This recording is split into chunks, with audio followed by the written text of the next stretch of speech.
sembunyi wangi harum dari bola.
Tes.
Selamat pagi Ibu, izin mau memulai acaranya? Boleh? Assalamualaikum warahmatullahi wabarakatuh. Shalom, Om Swastiastu, Namo Buddhaya, salam sejahtera bagi kita semua. Good morning, everybody. Thank you for coming to this event this morning. It is the discussion on the BRICS and BRICS Civil Council opportunities for concrete collaboration. This morning, we would like to welcome Dr. Victoria Panova as the head of the BRICS Expert Council from Russia. Thank you very much for coming all the way here to Indonesia, to the Indonesian Council of Women. And thank you as well for Ibu Nani Hadicahyanto as the president of the Indonesian Council of Women, who has graciously hosted us this morning. So today will be a more, I guess, relaxed discussion amongst us. And I will be using a mix of Bahasa Indonesia and English to allow our guests to also freely express themselves. Okay, as is tradition in Indonesia, usually we start off all events with the national anthem, which is singing the Indonesia Raya. So please, for everyone in attendance, please stand up.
Thank you very much. Please be seated. Thank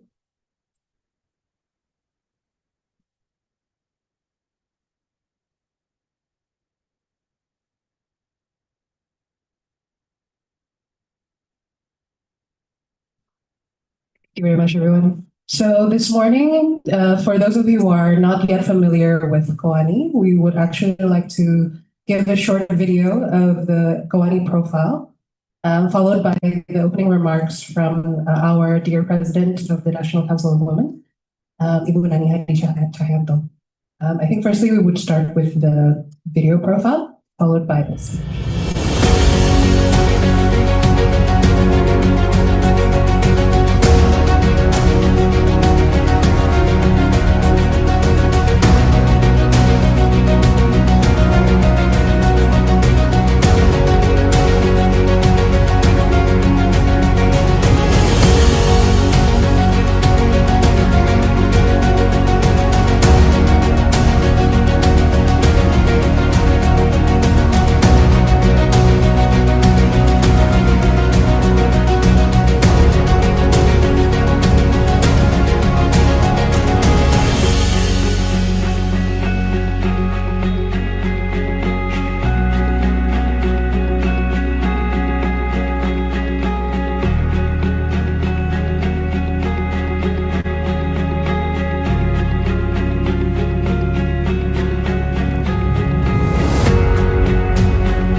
We would like to invite Ibu Nani Hadi Cahyanto as the head of Koani to provide her welcoming remarks.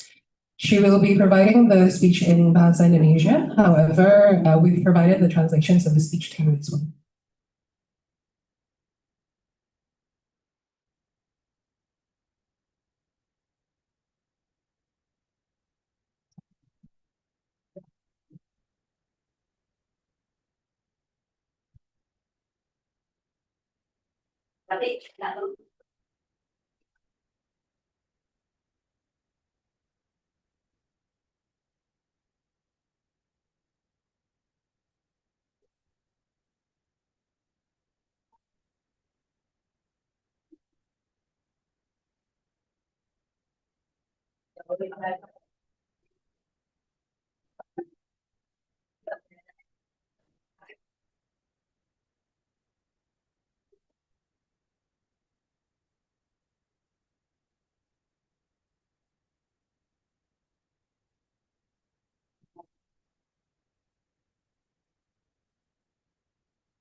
Assalamualaikum warahmatullahi wabarakatuh. Selamat pagi dan salam sejahtera bagi kita semua. Shalom, Om Swastiastu, Namo Buddhaya, serta kebajikan, Rahayu, Rahayu.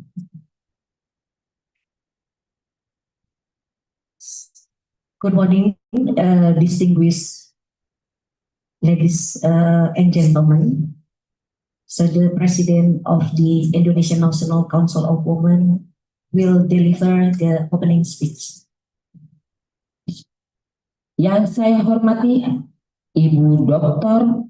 Victory Panova dan officer from Embassy of Russia.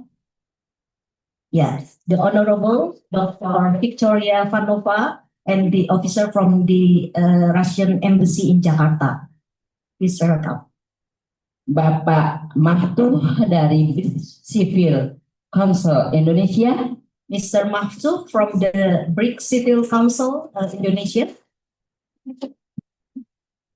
Para pemimpin masa depan dari Pentahelik, dari universitas, dari pemerintah, dan dari government maupun dari media dan pengusaha yang saat ini juga yang saya cintai dan saya banggakan, para ketua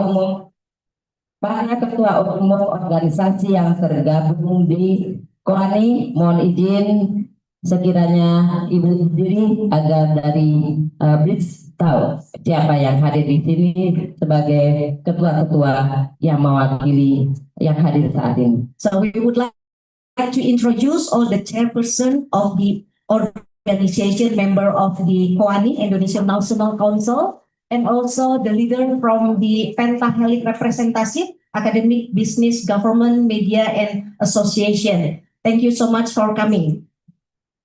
Dan juga pengurus pusat KOANI, silakan berdiri. And we would like also to introduce the Hasil Kongres 26. So this is the committee of the Indonesian National Council. Thank you, welcome, and then please be seated. Serta hadirin yang saya cintai dan saya banggakan. And thank you so much for all ladies and gentlemen for coming to this event today. Puji syukur alhamdulillah pada hari ini kita dapat berkumpul dalam suasana sederhana di kantor perjuangan perempuan KOANI. So we are very honored to welcome you all at our home, Indonesian National Council of Women, and I am with the 129 member present today both online and offline. Saya sangat bangga menyambut Anda semua di rumah kami, Kongres Wanita Indonesia atau KOANI, dan hari ini saya hadir bersama 129 anggota yang turut hadir, baik secara luring maupun daring yang ada di Jun. Karena kaitannya dengan keberadaan kami dari Sabang sampai Merauke, dari anggota-anggota organisasi yang tergabung dalam KOANI, Rumah Besar KOANI. So all the member of KOANI, it consists of 129 organizations that located throughout Indonesia from 39 provinces are also present for witnessing this event through offline and online. Serta ada universitas yang tergabung juga dan sekolah-sekolah yang saat ini masih melaksanakan pendidikan kegiatan sekolah sehingga tidak bisa hadir di sini, maka mereka melalui Zoom. So some of the invitees that also cannot attend the physical meeting today, they also attended from school throughout Indonesia. Januari 2025 merupakan babak baru bagi Indonesia dengan bergabungnya dalam BRICS. Keputusan ini tentunya merupakan pengakuan atas posisi strategis Indonesia dan negara-negara selatan global serta mitra penting dalam mendorong kerangka tata kelola global yang lebih inklusif. So January 2025 was a new chapter for Indonesia to join BRICS. This decision was undoubtedly recognizing Indonesia's strategic position as an advocate for the global south and an important partner in fostering a more inclusive global governance framework. Selamat datang di rumah BRICS. KOANI adalah Center of Excellence, jadi bagian dari rumah BRICS, sehingga ketika BRICS akan datang ke Indonesia, datanglah ke rumah KOANI sebagai rumah BRICS juga, karena kita adalah Center of Excellence untuk perempuan dan juga kepada Pentahelik, ada universitas, ada akademis, ada komunitas, ada bisnis, dan juga ada media. So KOANI or Indonesian National Council of Women is the home also for BRICS. We are really welcome you to acknowledge the existence of KOANI, Indonesian National Council, as the partner of BRICS, and we are also open to all the member of the KOANI as future partner for BRICS. Please welcome, and then we're really looking forward for having you here. Dan sebagai petugas dari KOANI adalah Ibu Uli, Dr. Uli Silalahi. Yeah. Seperti itu. And Dr. Uli Silalasi is the one of the chairs or the committee of Indonesian National Council and representing KOANI in BRICS. Bersama teman-teman dari HLN. Begitu. And with all the member of the KOANI International Foreign Affairs. Jadi kami siap menerima tugas dengan berbagai schedule perencanaan yang akan dilakukan oleh BRICS untuk negara kami. So we are really open to have collaboration with Civil BRIC Council to more wide collaboration. Dan kami pun juga ada bidang-bidang yang tentunya sangat-sangat relevan dengan kegiatan BRICS, dan juga ada ibu-ibu ketua umum organisasi yang siap menjadi pendamping melaksanakan tugas dari BRICS. Okay. And we also have the 12 division under the Indonesian National Council that really related with the working group of BRIC. And 129 chairperson of the organization where is member of KOANI are also very open and then will accompany BRIC in succeeding the program in Indonesia. Kami percaya melalui keanggotaan BRICS, Indonesia memperkuat identitasnya sebagai bagian dari koalisi berkomitmen untuk mendorong reformasi tata kelola internasional, mempererat hubungan ekonomi, pertanian, dan transformasi digital, pendanaan infrastruktur, dan proyek pembangunan berkelanjutan termasuk transisi energi dengan fokus pada energi hijau, serta kolaborasi strategis dengan negara anggota BRICS untuk meningkatkan daya saing produk nasional. Okay. We really through its BRIC council, city council membership, Indonesia strengthen its identity as part of the coalition committed to driving reform in international governance, enhancing economic ties, agriculture and digital transformation, finance, infrastructure, and sustainable development project, including energy transition, focusing on green energy and strategic collaboration with BRICS member to improve competitiveness of national product of Indonesia. BRICS memberikan peluang bagi Indonesia untuk menyelaraskan prioritas domestiknya seperti ketahanan pangan, energi, dan pembangunan sumber daya manusia, dan juga tentunya pendidikan yang kami utamakan untuk mendapatkan beasiswa dari anggota BRICS dari negara Brasil, Rusia, India, Cina, dan South Afrika. Tentunya Indonesia siap untuk mendapatkan tambahan ilmu dari negara-negara tersebut. BRIC also provide an opportunity for Indonesia to align its domestic priorities such as food, energy, self-sufficiency, and human capital development through scholarship and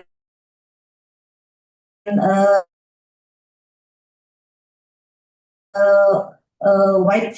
Indonesia must enhance its institutional capacity to engage in technical and policy level discussion within BRICS, coordinating across government and society, including also the collaboration not only in food, energy, and also in health, related with the 6 working group in Civil BRIC Council. Indonesia harus meningkatkan kapasitas kelembagaannya untuk terlibat dalam diskusi teknis dan kebijakan di tingkat BRICS dengan mengkoordinasikan lintas lembaga pemerintah serta mendorong kolaborasi dengan sektor swasta dan komunitas, mahasiswa, serta media. BRIC also has the opportunity to, but also the public sector, particularly in enhancing the education with more students and college in building their educational, in achieving the quality of education that's supported by our partner through our approach, what we call as the Pentahelix pillar, what we call as the academic, business, government, media, and association. So not only a woman, Koani has a wider access not only to women organization but also male organization or male dominated organization as the leader. So don't worry.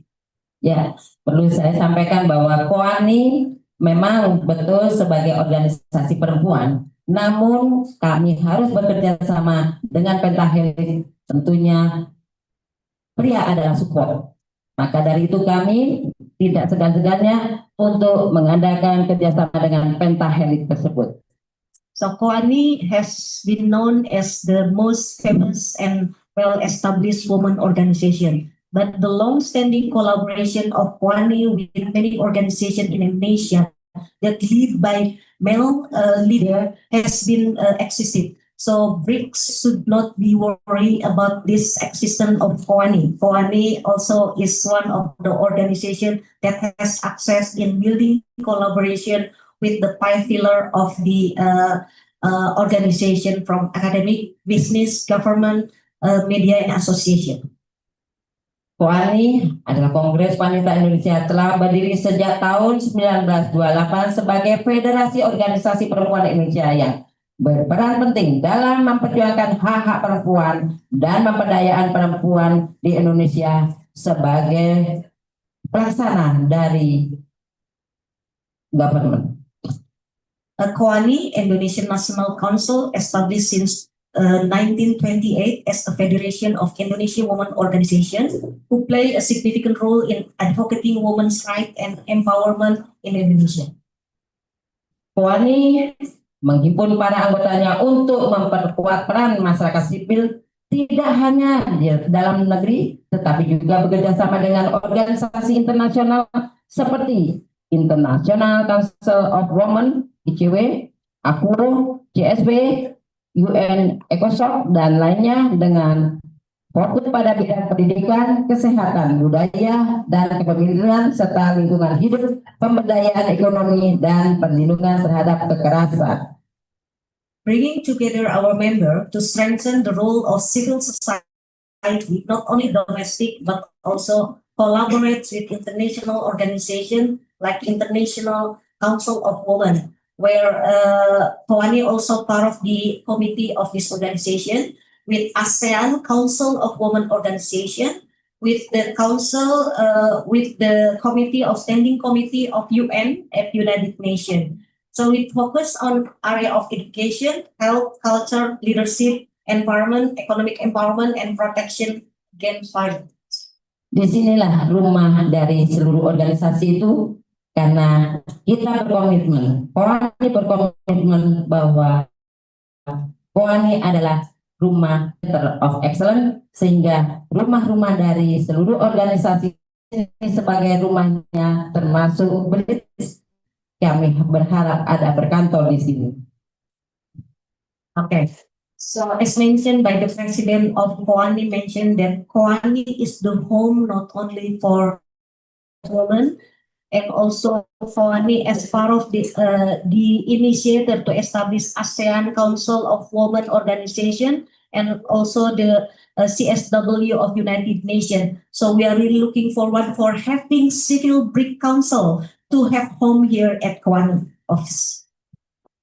Yeah.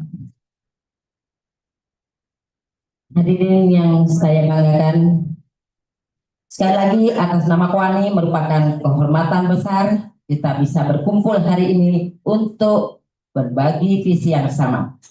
Tema diskusi hari ini BRICS dan Dewan Sipil BRICS, peluang untuk kolaborasi yang konkret sangat relevan. So once again, on behalf of Koani, it is very great honor we gather today to share the same vision. The theme of today's discussion is BRIC and BRIC Civil Council. Opportunities for concrete collaboration is very extremely relevant for today's discussion. Saya percaya ke depan, selain membuka dialog, memperdalam saling pengertian, dan membangun fondasi untuk keterlibatan masyarakat sipil yang bermakna dan berdampak nyata di. I believe there is no better way forward than to open dialogue, deepen mutual understanding, and the foundation for meaningful, impactful engagement of civil society at the BRIC. Seminar ini menjadi ruang penting untuk refleksi dan kolaborasi, peluang bagi kita untuk berkontribusi lebih besar dalam menciptakan dampak yang nyata dan terukur sebagai aktor masyarakat sipil melalui keterlibatan aktif di komunitas akar rumput menuju pembangunan inklusif serta kerjasama dan perdamaian. Dengan demikian menerjemahkan gagasan menjadi saksi aksi yang memberdayakan masyarakat dan mendorong kesejahteraan bersama. So this discussion today offer a vital space for reflection and collaboration. The opportunity for us to contribute more to real and measurable impact as civil society actors by actively engaged in grassroots communities toward inclusive development, cooperation, and peace. Hence, translating ideas into action that uplift communities and promote shared prosperity. Dan di 100 tahun Kwani, kita juga menggandeng Kwani-Kwani muda yang saat ini diwakili oleh dari Kopri. Silakan berdiri. So, in preparing the 100-year anniversary of Kwani in 2028, the President of Indonesian National Council has prepared the youth generation to be involved in this event. Dari Korpri ada? Ayo Korpri, diri. Ya. Nah, ini adalah Kwani-Kwani muda yang akan mengisi abad kedua Kwani. So this is the youth generation that will involve in enhancing the role of Kwani in many activities. Menuju tahun Indonesia Emas tahun 2045. So to reach the Indonesia Gold vision in 2025. Sebagai Ketua Umum Kwani, saya menegaskan kembali komitmen kami untuk secara aktif terlibat bersama Dewan Sipil BRICS, dan mari kita percayakan tujuan bersama, kita perkaya tujuan bersama demi masa depan yang lebih baik. As President of Kwani, I reaffirm our commitment to actively engage in civil BRICS Council and to process and to let us reach our common goal for a better future. Demikian, terima kasih. Wabillahi taufiq wal hidayah. Wassalamualaikum warahmatullahi wabarakatuh.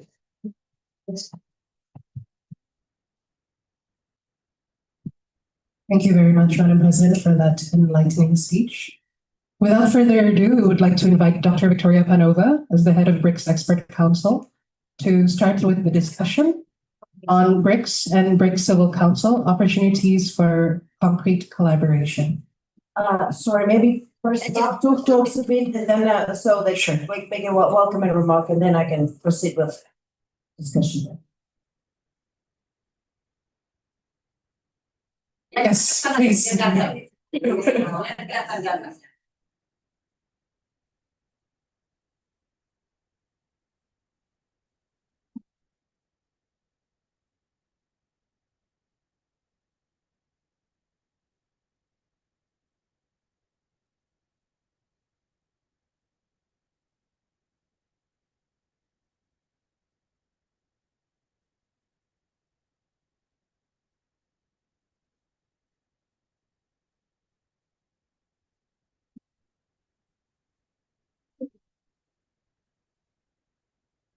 Assalamualaikum warahmatullahi wabarakatuh.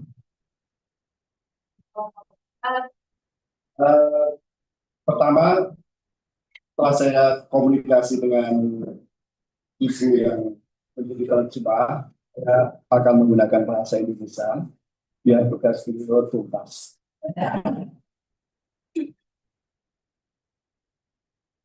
Puji syukur kehadirat Tuhan Yang Maha Esa, kita semua pada hari ini bisa berkumpul di kantor Kwani yang sangat historis ini. Jadi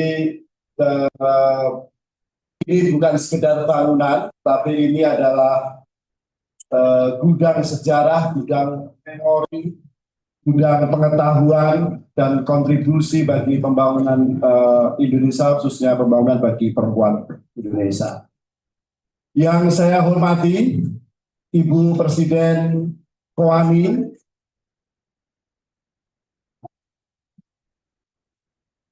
kami berharap dan berdoa dan mendukung kepemimpinan Suaranya Ibu keluar-keluar ya. Ikoani di periode ini berjalan dengan sukses, makin berdampak bagi kondisi perempuan Indonesia dan perempuan di global. Siap itu. Yang terhormat, Victoria Panova, Head of BRIC Civil Council. Ini satu kehormatan bagi kami di Indonesia mendapatkan kesempatan untuk outreach ke CXO leaders, ke organisasi masyarakat sipil, baik yang bergerak di isu perempuan, baik yang bergerak di isu lingkungan, baik yang bergerak di isu tata kelola pemerintahan yang baik, di isu ekonomi, di isu energi, di isu humanitarian dan seterusnya. Dan kami merasa bahwa ini satu kesempatan yang sangat baik bagi organisasi masyarakat sipil Indonesia untuk terus terkoneksi dengan teman-teman organisasi masyarakat sipil di level regional dan global dalam rangka untuk meningkatkan kontribusi organisasi masyarakat sipil dalam kerja pembangunan di level global. Perkenalkan, saya Aha Maftuhan, bisa dipanggil Maftuh. Agak sulit, tapi pasti Ibu Bapak akan selalu terngiang-ngiang dengan kesulitan itu. Sehari-hari saya memimpin lembaga riset dan advokasi kebijakan Prakarsa. Prakarsa belum setua Koani, tetapi kami menjadikan Koani sebagai inspirasi untuk kami terus tumbuh berkembang sampai tahun. Prakarsa baru 20 tahun, jadi masih kinyis-kinyis lah itu. Jadi masih muda belia, dan oleh sebab itu kami benar-benar berharap bisa mendapatkan knowledge, experiences dari Koani bagaimana membangun organisasi yang terus bisa berjalan.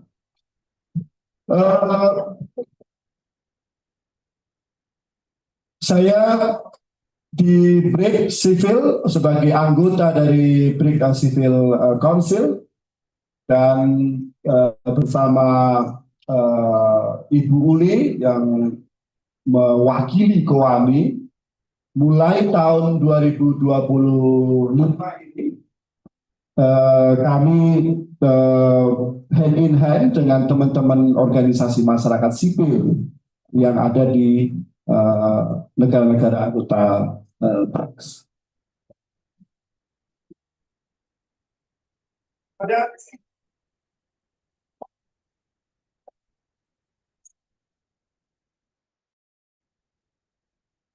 Pada presidensi Brazil 2025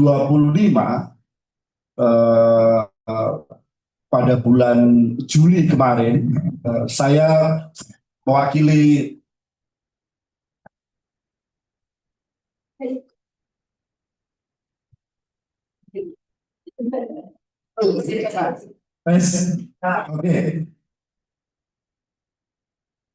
pada Juli 2025 kemarin, beriringan dengan BRIC Summit, artinya pertemuan KTT tingkat pemimpin negara-negara anggota BRIC, kami di Civil BRICS juga melakukan summit di Rio de Janeiro, dan kami berhasil merumuskan policy recommendation yang bisa disampaikan secara langsung oleh teman-teman Civil BRICS dipimpin oleh Victoria, hadir secara langsung di Leader Summit, dan kita Civil BRICS mendapatkan kesempatan untuk memberikan intervensi secara langsung di hadapan leaders BRICS, artinya di hadapan presiden-presiden dan pemimpin negara anggota BRICS atas poin-poin yang berhasil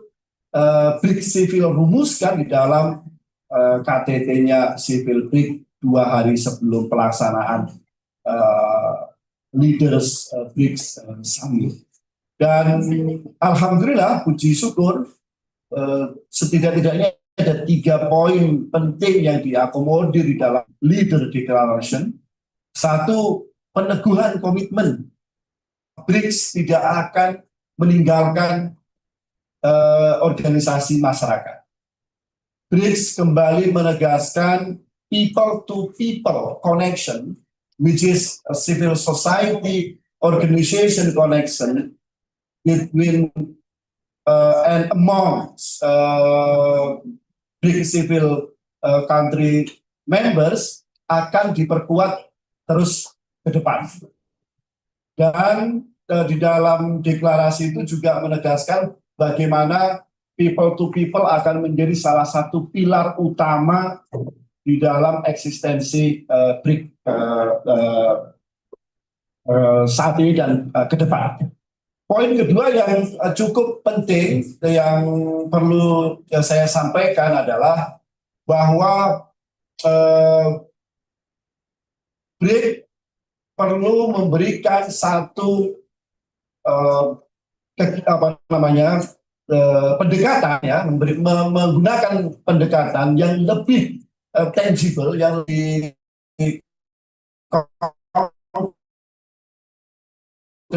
dan di dalam deklarasi leaders kemarin akan terus direkognisi untuk bisa menjadi negara BRICS. Misalnya yang dimention secara spesifik penggunaan local currency antar beberapa negara anggota BRICS yang sudah terjadi di dalam konteks perdagangan, dan itu akan terus dikembangkan di dalam komunitas BRICS. Misalnya apa yang sudah kita capai antara Bank Sentral Indonesia dengan Bank Sentral Cina untuk penguatan penggunaan local currency dalam perdagangan, nanti juga akan diekspand ke beberapa negara yang lain. Lalu kemudian yang ketiga adalah New Development Banks. Jadi komitmen BRICS untuk mempunyai institusi keuangan, ya, yang bisa membiayai program-program prioritas pembangunan di negara-negara BRICS akan diperkuat. Dan di dalam summitnya New Development Bank juga mereka menegaskan untuk pembangunan yang berbasis kebutuhan domestik first, tanpa kemudian meninggalkan komitmen global secara bersama-sama. Misalnya komitmen untuk pendanaan energi bersih, transisi energi, dan seterusnya. Artinya saya ingin menegaskan di sini bahwa BRICS promising sebagai forum, lalu kemudian komitmen BRICS untuk mengintegrasikan eksistensi dan kontribusi organisasi masyarakat sipil itu juga sudah ditegaskan secara resmi sejak Kazan Leader Summit Meeting di tahun 2024. Dan sebagai forum informal, ya, quote unquote, BRICS juga tidak lebih baik dari platform-platform multilateral yang sudah ada. Maka salah satu kunci untuk menunjukkan bahwa ada inovasi yang lebih maju adalah mengintegrasikan pilar-pilar pembangunan, aktor-aktor pembangunan, khususnya dari berbagai organisasi di masyarakat di dalam dinamika kerja BRICS ke depan. Saat ini BRICS ada 10 engagement group, ya, engagement group di dalam BRICS. Yang pertama tentu saja BRICS Civil, ya, engagement group, official engagement group yang berisi organisasi-organisasi masyarakat sipil. Lalu kemudian yang kedua BRICS businesses, ya, dari kelompok pebisnis, dari kelompok private sector. Yang ketiga BRICS women's business. Jadi ini menunjukkan komitmen BRICS untuk merekognisi peran perempuan dalam pembangunan. Sampai kemudian engagement group yang khusus addressing women's businesses. Jadi plus untuk gerakan perempuan. Kemudian yang berikutnya adalah BRICS Youth. Ini engagement group untuk kelompok muda, kaum muda. Lalu kemudian ada BRICS Think Tank and Academics untuk kelompok akademisi dan organisasi think tank. Lalu kemudian BRICS Deans, ini tematik grup dekan-dekan dalam beberapa isu tertentu yang biasanya sangat dinamis. Mungkin tahun kemarin yang difokuskan dekan di ilmu pengetahuan apa, mungkin tahun depan akan fokus di ilmu pengetahuan apa, berdasarkan upaya untuk memperkuat evidence-based recommendation di tubuh BRICS, sehingga knowledge-based policy itu bisa makin kuat. Lalu yang berikutnya adalah BRICS Trade Union, BRICS untuk organisasi serikat buruh, serikat pekerja. Lalu kemudian ada BRICS Supreme Audit Institution untuk institusi audit di masing-masing negara. Lalu kemudian ada BRICS Public Prosecutor, dan yang terakhir BRICS Cities and Municipalities. Terkesan kalau teman-teman yang sudah punya pengalaman mengikuti G20 itu more or less hampir sama. Kenapa demikian? Karena sejauh ini inilah model yang paling tepat saat ini. Bagaimana leaders, ya, pemerintah itu memberikan ruang seluas-luasnya bagi seluruh elemen masyarakat untuk terlibat di dalam proses penyusunan rekomendasi kebijakan, penyusunan praktek baik untuk diintegrasikan ke dalam program kebijakan. Artinya dalam konteks ini saya hanya mau menegaskan bahwa ini peluang bagi kita untuk berkontribusi bagi penyusunan kebijakan tidak hanya di tingkat domestik tapi juga di tingkat global, agar kebijakan yang dirumuskan oleh pemerintah-pemerintah, at least pemerintah anggota BRICS, itu lebih sesuai dengan kebutuhan yang diinginkan oleh masyarakat. Dari yang kelompok perempuan, dari yang kelompok pemuda, dari yang kelompok pelaku bisnis skala mikro, dan seterusnya. Artinya ini peluang yang sayang kalau kita tidak manfaatkan. Maka dalam kesempatan kali ini saya sebagai anggota BRICS Civil Council mengajak teman-teman organisasi masyarakat sipil di Indonesia untuk terlibat aktif di BRICS Civil Council. Mungkin ada teman-teman yang think tank, mungkin bisa juga nanti ikut di BRICS think tank dan akademik. Teman-teman yang di women businesses mungkin juga nanti bisa ikut di official engagement group BRICS Women's Businesses. Jadi mari kita manfaatkan, dan di dalam BRICS Civil nanti Victoria akan lebih detail menjelaskan apa saja working group tetap yang kita miliki, capaian-capaian apa yang sudah kita miliki, dan seterusnya. Tetapi yang jelas bahwa sebelum nanti Victoria, saya sekali lagi mengajak teman-teman organisasi masyarakat sipil untuk memanfaatkan ini semua. Saya dan organisasi saya tentu saja Prakarsa komit untuk nanti hand in hand dengan Kowani untuk menjadi semacam tuan rumah bersama bagi civil BRICS di Indonesia. Jadi kita harus punya satu kesamaan pandangan, punya konsensus bersama bahwa platform ini menjadi milik kita bersama, bukan milik satu dua orang, bukan milik satu dua organisasi. Alhamdulillah waktu G20 di Indonesia 2022 kami di Prakasa sukses menjadi tuan rumah Civil 20, dan semoga teman-teman organisasi masyarakat sipil rumah yang baik, yang berhasil, yang bisa mengakomodir semua suara dan kepentingan dari seluruh organisasi masyarakat sipil. Dan Women 20 juga sukses menjadi leader Women 20 pada saat Indonesia presidensi di 2022.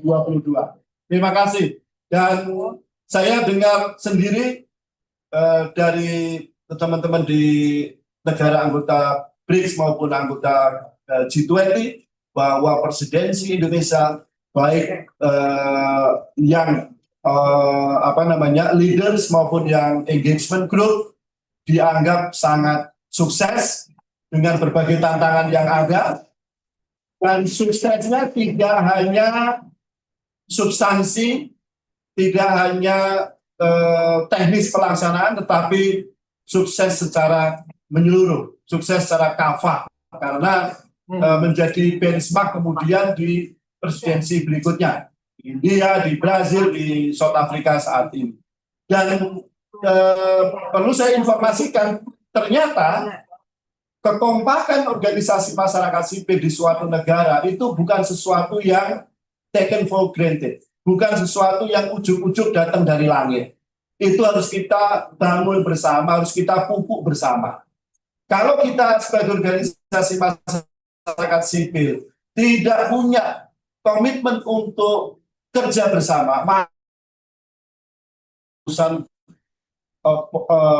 rekomendasi kebijakan yang baik untuk pemerintah. Buktinya hari ini di South Africa, antara masyarakat sipil mengalami konflik yang cukup tajam, dan pada akhirnya berpengaruh pada kemampuan organisasi masyarakat sipil untuk bisa berkontribusi dalam kerja-kerja perumusan kebijakan di G20. Kita tidak pengen seperti itu, mari kita jaga soliditas kita sebagai organisasi masyarakat sipil di Indonesia, dan aplaus prestasi kita semua. So, I would like to conclude my remarks with the English to give Victoria and colleagues from Russia representative a bit sense of our intention on a big forum, on big civil forum. So we actually already have a huge historical modality to contribute at the global fora. When we look back in 50s, we successfully hosted Asia-Africa conference that inspired all countries across Asia and Africa to have their own independence from colonialization. So it is always used by Indonesian to have a reference when we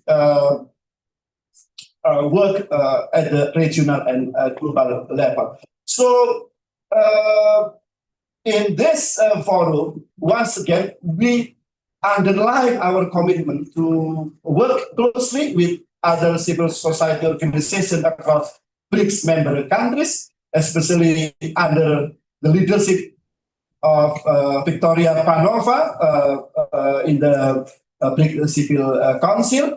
And we believe that we will contribute effectively, and together I think we can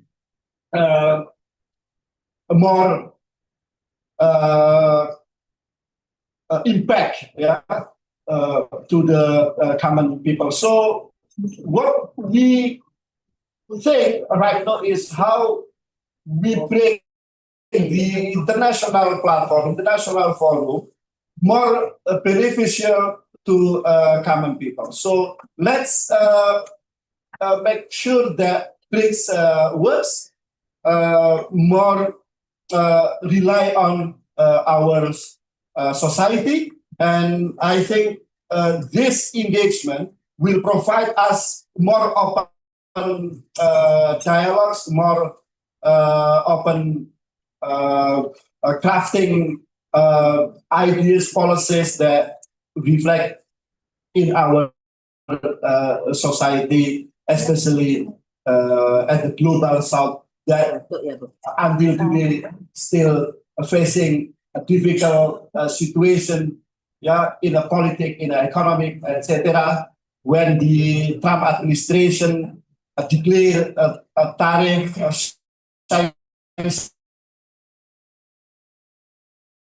for BRICS member country 50%, for example, we all like a shock impact, etc. 50% not happen. So Indonesia only got 19%, etc., etc. So I think we should boost our confidence in the global negotiation, and we believe that global South can contribute more fair and equitable global development. And once again, thank you for your coming, Victoria, and colleagues from Russian representative, and let us focus on people-centered development, because it is the heart of a global South. Thank you, and wassalamualaikum warahmatullahi wabarakatuh.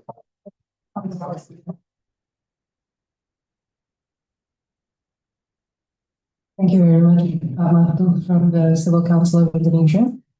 Pak Mahtu earlier gave a presentation on his organization as well, the Policy Research and Advocacy in Jakarta. He also iterated that he had some policy recommendations during, and now we would like to welcome Dr. Victoria to give her speech and also start the discussion today. Thank you. Thanks so much. Really happy to be here. I'm afraid I didn't get much of what Mahtu was saying in his first part of the speech, because unfortunately I don't speak Bahasa. And unfortunately, so far, the BRICS language, while it's a kind of non-Western mechanism, not organization, is still English. So the rule in the BRICS cooperation still, unfortunately, is that those who are involved in their either official or outreach process, we're speaking in English. But I can tell you this year, I had a student, and I hope she will continue in her master's.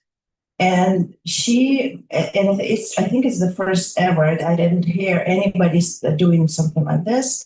So she's a linguist, and although I'm a person.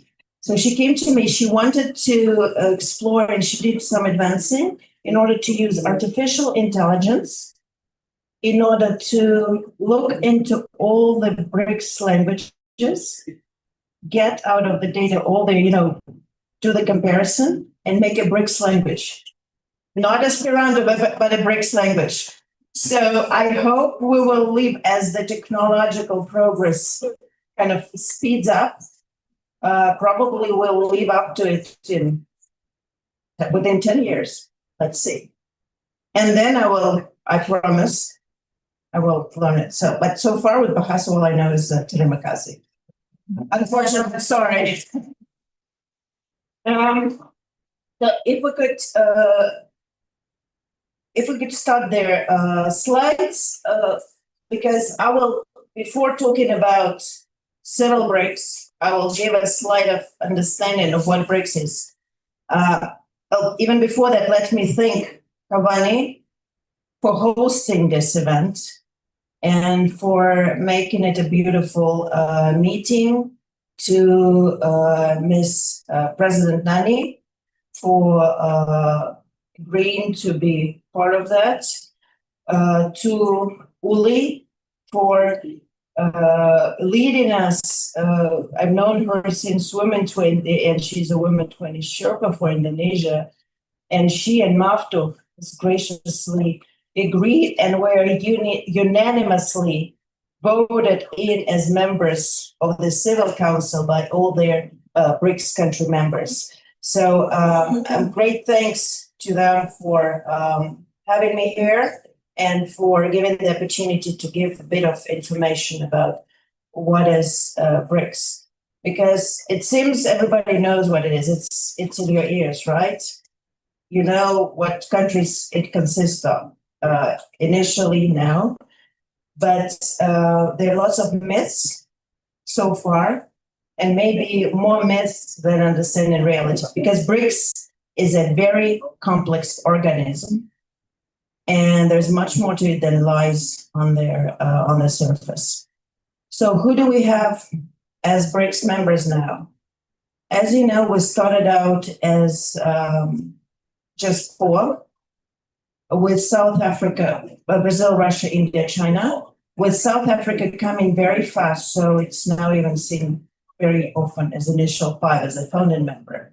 But now in 2024, it was as a result of Johannesburg 23, we had expansion of, well, I will say 5 countries, Egypt, Iran, Emirates, Ethiopia, Saudi Arabia. And this year, although I know that negotiations went for longer, so Indonesia was also part of the initial bulk, and Indonesia as of January 2025. I still name Saudi Arabia, and I still say 11 members, as although Saudis have their special status, they were invited, but they do participate only in some of their tracks. And I can proudly tell you that the only track where they fully participate from the very beginning is the BRICS Civil Council. So we have Saudis very, very active. BRICS is really an inclusive international mechanism, but of course, we have to preserve efficiency while being open to the world. And as you know, the queue to be somehow part of BRICS is around 40 countries. Although it was decided that the full membership is paused, so what we have is what we have now, and we'll have to ensure that all the new members are integrated fully, and we'll discuss it a bit here, although focused on people-to-people track.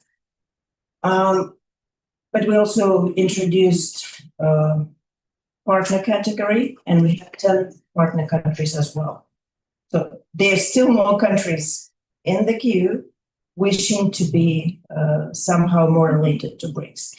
With the partner ones, I'm not sure if you know, that's good. If not, I will repeat it. It's Belarus, Bolivia, Kazakhstan, Cuba, Malaysia, Thailand, Uganda, Uzbekistan, Nigeria, and Vietnam, who just recently confirmed their partner status. So I will give you a bit of history later. And I really hate it when very many people start saying, especially from the Western experts talk like this about BRICS. But in fact, some of their nationals of BRICS countries also repeat this. So that's why I will need to go a bit deeper into the history. So, but first, what is BRICS? It's not an organization, but it's in a way an association of countries thinking alike, of countries having similar principles, similar values, wanting to be sovereign, independent, seeing UN, but not some one stronghold country at the top of the world, and UN principles enshrined in the Charter as key principles to be abided by. Relations between the BRICS are based on the principle of equality, mutual respect, and no red lines crossed. So there is an understanding that their interests, specific interests of each country, and we have to respect and understand that. That's key. We don't dictate and we don't lecture. We see we're all in the same boat, and we want a world that will be different. We're not revolutionaries, though. We look at evolution, peaceful one, and involving everybody. We are looking at cooperating more with the world majority countries, or as you most, like probably you would better be aware of the global South and East concept, but world majority, I think, better reflects the idea, because we are the majority, not some small golden billion part of the rich countries. We are, and we have to be respected. And that's what BRICS is about.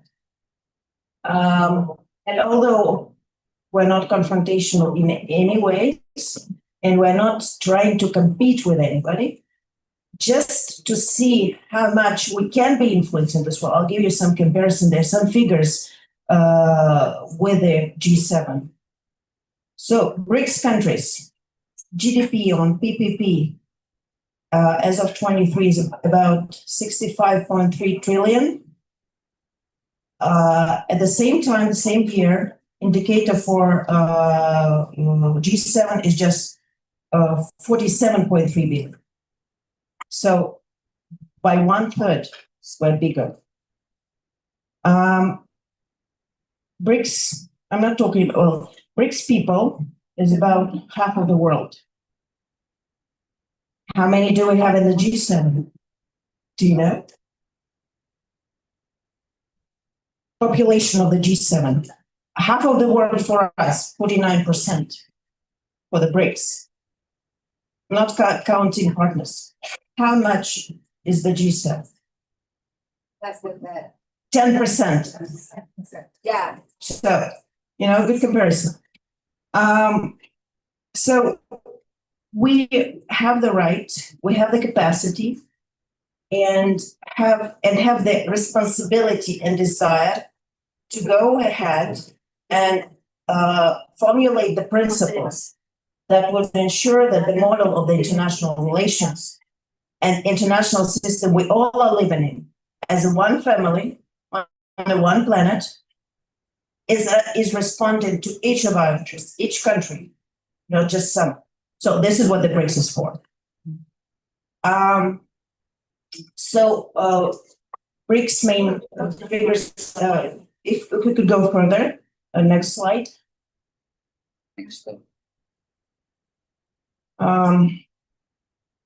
I will later go to the current progress, but first history. As I said, many experts try to say that, okay, the West invented the BRICS for the BRICS, and now they use it. No. So what we saw with the Goldman and Sachs is, and Jim O'Neill, is their marketing concept of their countries from the non-West that are very dynamic and very profitable to go into, and benefits of their resources and of the opportunities for themselves, for the big businesses of the West. So that was the concept. Do we want BRICS to be based on that concept? No. And also, it was a marketing strategy, so they had to have certain letters inside. They wanted to be catchy, so they just picked letters that would bear the meaning. Those countries didn't have to be there, so it was kind of an accident together, coupled with their dynamics of GDP growth, of economic development, and their vision, how they would be able to have investors get the benefits from the countries. But if you look deeper into that, each country has some of its own, history. If you look into Russia, you will remember 96, 98, and probably you're not aware of this name, but it was ringing the bell to all Russians. Yevgeny Primakov, who was first foreign minister and the prime minister of Russia, and he introduced the concept of triangle first, Russia, India, China. But what mattered is that Russia, after the dissolution of the Soviet Union, for some time, it tried to integrate into the West. They were open, we were rejected. And Primakov, after those few years, came and said, no. West is okay, let's continue cooperating with the West, but the world is much bigger. We traditionally had very strong ties with Asia, with Africa, with Latin America. So we have to restore this and have to go back to the world with the principles that we believe in, the principles that we want to sustain, and that are echoing with those of the countries from Asia, Africa, Latin America. And so Rick, then his tour of Latin America, Rick, and we had the first sideline meetings on the in the UN session in 2006 already. At that moment, just 4 countries: Brazil, Russia, India, China. Foreign ministers and Brazil had defense minister. Why it's also this year is important. It wasn't just the meeting of those countries, but at that time, Russia was also a chair in the G8. As I said, it still didn't leave the attempts to be part of the, to cooperate with the West. And it was also the time when Russia, having the chairship of their G8, informed on every step, on all projects ongoing, on all discussions ongoing, our partners from those countries. So it was important, and it was also an additional realization that we have much more in common and much more interest to go together with the countries of the East and South, with the world majority. So that's why I do hate when they try to put a concept of Jim O'Neill reaping benefits from us for them without giving anything to us. BRICS is not about it. BRICS is opposite. BRICS is for us. Then we had first summit held in 2009, Yekaterinburg, introduced South Africa already next year, and since 2011, it was already fully participating. And the rest of the story, how we became 11 plus 10 partners. So one slide back before we go. So what is their progress? For example, in 2009, when it was the first summit, the total internal BRICS trade turnover was around $216 billion. But since then, it reached 919 billion, which means it has grown 3.4 times since the inception. And we always had the dynamic of internal intra-BRICS trade surpassing that of the trade dynamic with the other countries. So although we're distant, right, very often West says, okay, they are so distant, they will, in fact, every year they were making forecasts that BRICS will dissolve. Instead, it was finding new opportunities, new interests, and new avenues together. So internal trade, intra-BRICS trade, it did grow 3.4 times. We have observed a significant rise in mutual investments, and this is for each of the BRICS countries. Support me in this. And while in 2010, the volume of intra-BRICS FDI was about 27 billion, by 2020, it's at 5, right? Not 11. The figure has grown up to 167. You see, it's a huge increase. One of their big names for BRICS, big projects that were realized, was the New Development Bank. And interestingly, you know, something similar, even of a lesser scale,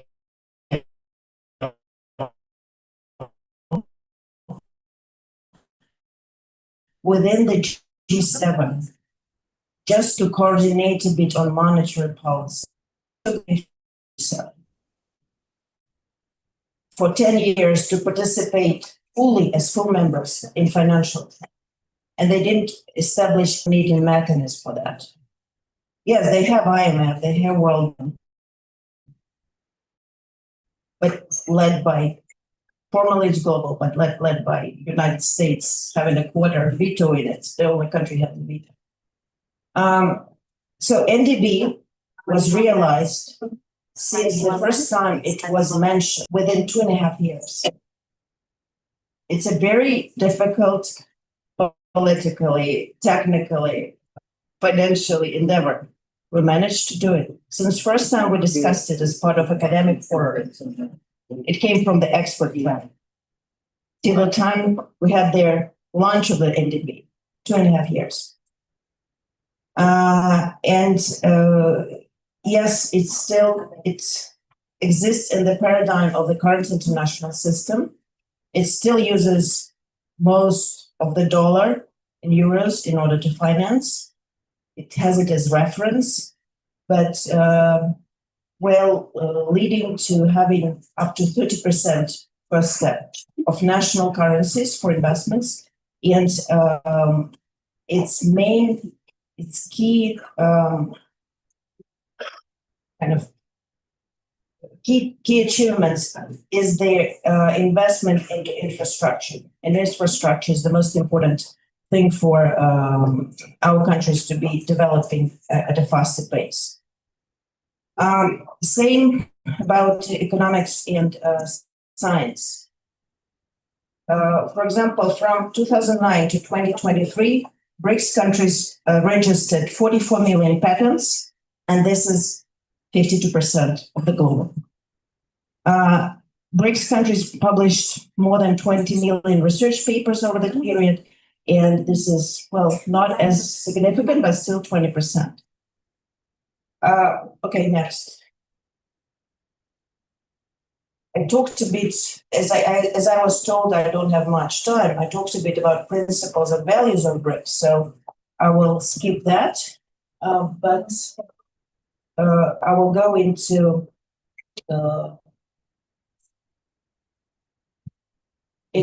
BRICS cooperation schemes or prospects.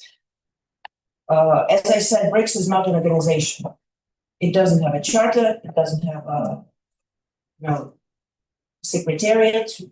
And in fact, when somebody talks about institutionalizing BRICS, it's highly, by me as an expert, I'm not offering an official view, but I think it was stated a few times by our officials as well. It would be not a really good thing, as we do allow for within the BRICS for a certain degree of flexibility, and we don't have the bureaucracy that could spoil everything, start a life of it. Council.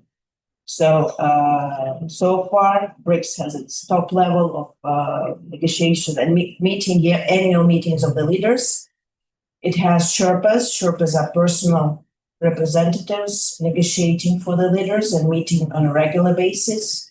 Ministerials, of course, ministers of foreign affairs, ministers of finance, and other relevant ministerials depending on the priorities of their of the presidency.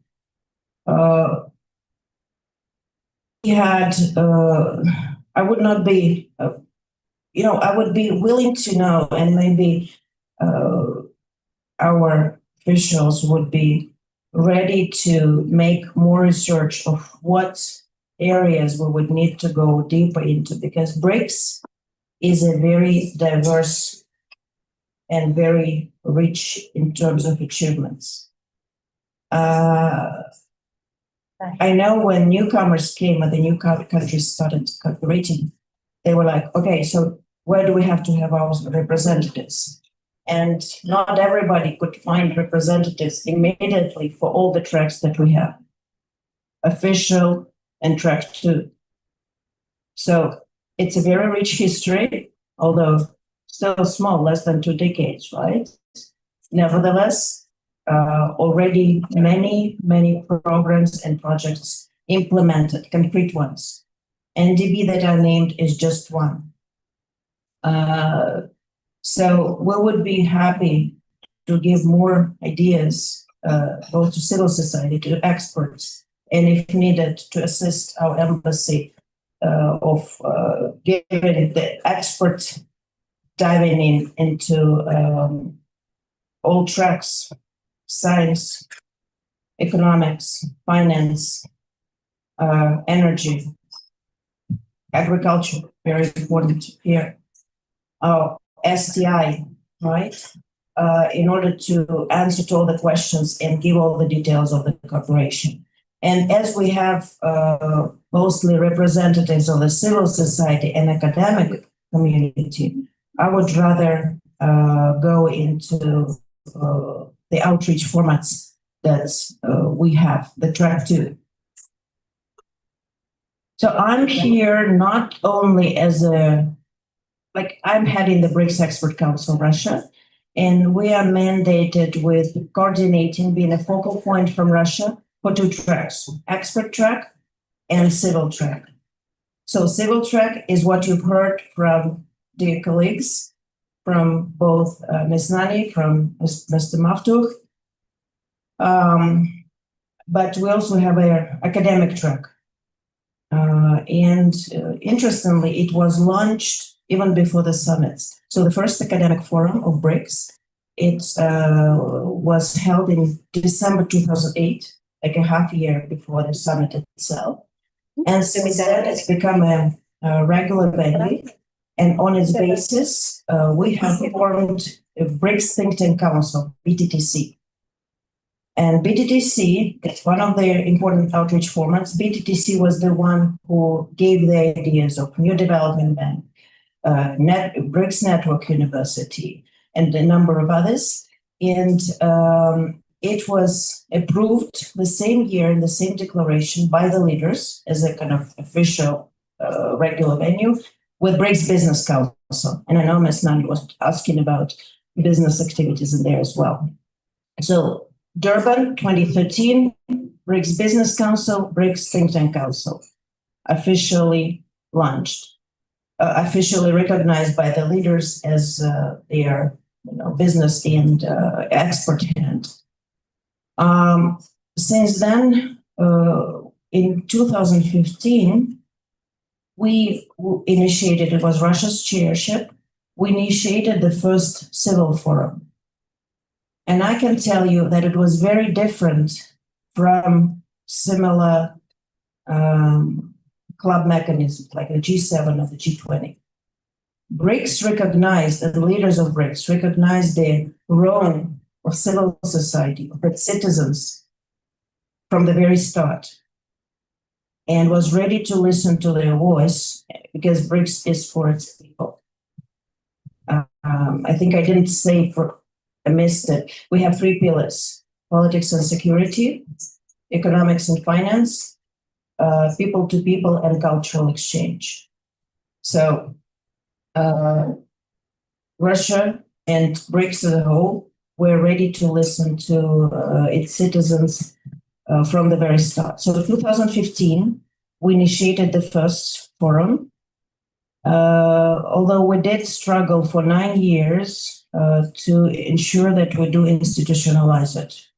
You know, civil society is very diverse. And I think it is true much more than for lawyers. You know, we have a saying in Russia, 2 lawyers, 3 opinions. For civil society, it could be 2 NGOs, 5 opinions. So, yes, it was harsh, and I can tell you, mobilizing each national chapter has its own difference of views. So, and for example, in 2019, we even had Brazil with Bolsonaro then at the helm missing on the civil forum. But we decided that, and we discussed it, and we mobilized their civil community. And in 2024, also Russia's presidency, last year, we established by consensus with all members present, BRICS Civil Council.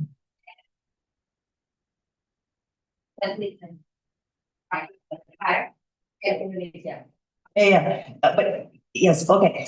So BRICS Civil Council was established in 2024. We had the first meeting, by the way, Uli, on the sidelines of the Eurasian Women's Forum, the first meeting, and involved.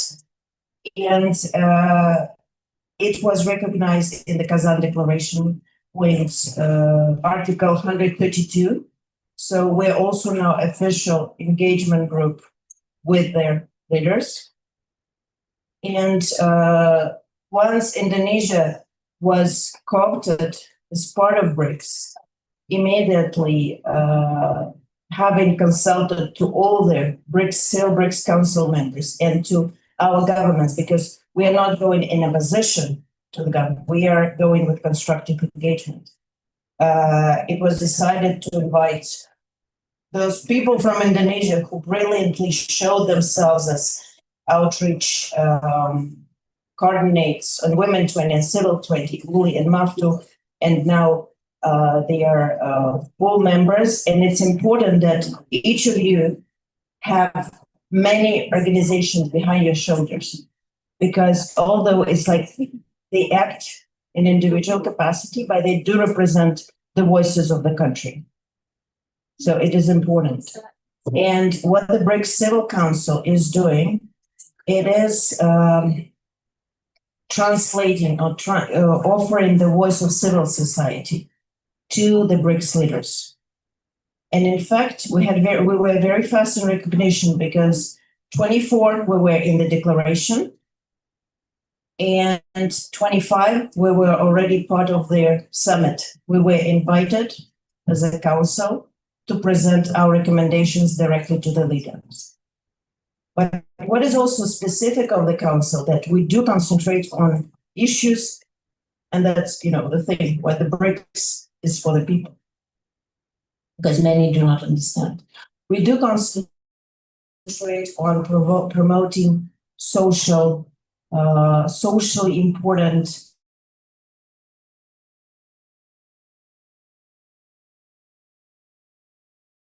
Do you think we can launch the video? Already in December last year, we supported, organized, and had the first international BRICS blind football tournament. It's very important because we have to involve, we are inclusive, and we have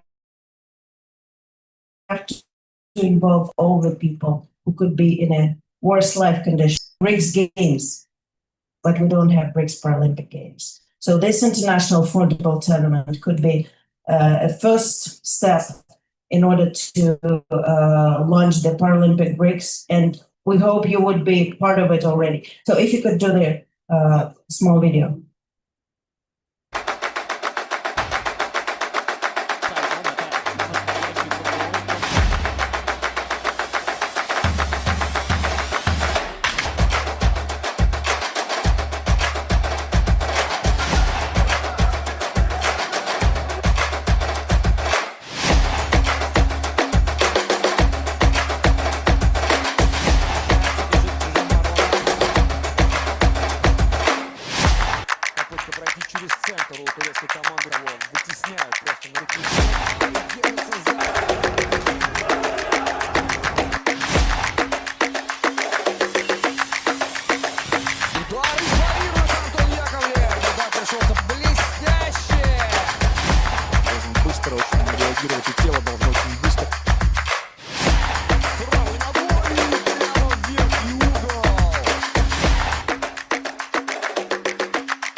Я желаю всем новых побед, новых высот, новых пьедесталов.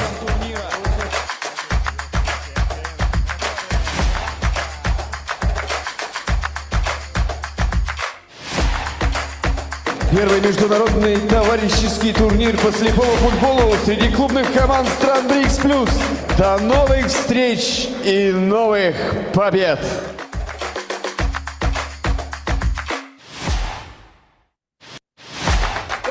Example, right, of what we are doing. We could be discussing what other, other avenues, but as we do have universities here, I cannot but also talk a bit about educational sphere.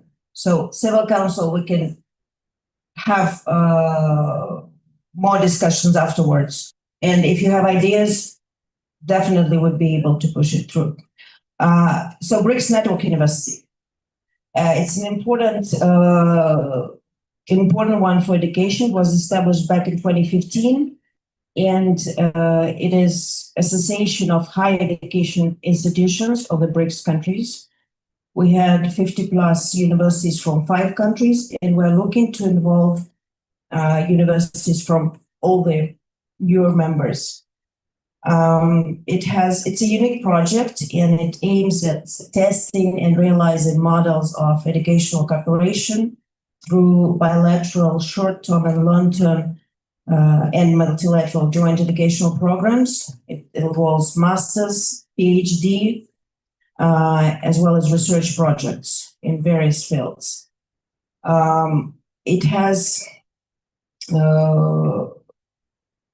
fields encompassed is computer science and information security, BRICS studies, energy, ecology and climate change, water resources and pollution treatment, economics. And last year we had 5 more areas: sustainable agriculture and food security. It rings the bell, right? Math, natural sciences, humanities, and health science. Each of the areas that are regarded, promoted in the network university, they are of high importance for each of the BRICS countries. I'm quite sure for Indonesia too. So we're looking to have from more universities from Indonesia, more students coming on mobility programs. We have Valeria here, probably she will tell more about, Qantas, it's not BRICS, it's a Russian scholarship to study in their most progressive fields where you can prepare high quality, very qualified specialists who would later on be bringing more advances to your country, not go somewhere and live in the West. Not bring more benefits to them, but ensure that they are doing their job here and doing it brilliantly, better than anybody else. So we have mobility. We are looking into it's still not done. And we still have to go ahead. So we had ideas. It's discussed among experts. We talked to our ministries, but they still have to work on it because it's a difficult and very complex project. But to make something like a mobility similar to Erasmus program for BRICS, so it's one of their aims.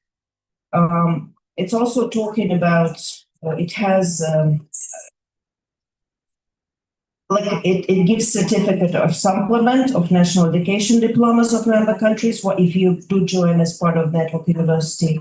There is discussion of establishing a BRICS research journal as an important academic resource of students and teaching staff from member countries, and also launching a BRICS Network University Olympiad to get the most talented and to ensure that they get the best from each of the members, each of the universities in the field they can be providing.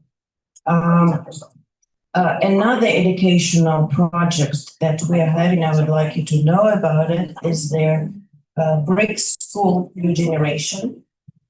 We are having it each year. It's been for 8 years. It will be 9th this time. It's held in Moscow. And we are inviting up to 35 people up to 35 years old, the young leaders in their respective fields. Could be older students, but usually it's young journalists, scientists, diplomats, engineers, etc., who are coming and learning more about the BRICS by prominent officials, scholars. We have a 3-day intensive course in order to dive in deep. They make a project of their own, which they bring further on back to their countries. And we already have a really wide network of the alumni. So we would be looking forward to having Indonesian part of this school. It will be held like end of October, early November this year. But what's more important, and we already had discussions with Uli and with our embassy, that we're also doing outreach and doing schools in BRICS countries. And we are planning to have such a school next year in Indonesia. So we're looking forward to having you as partners and to having all the youngsters from not just from Jakarta, from all over, to be part of the school.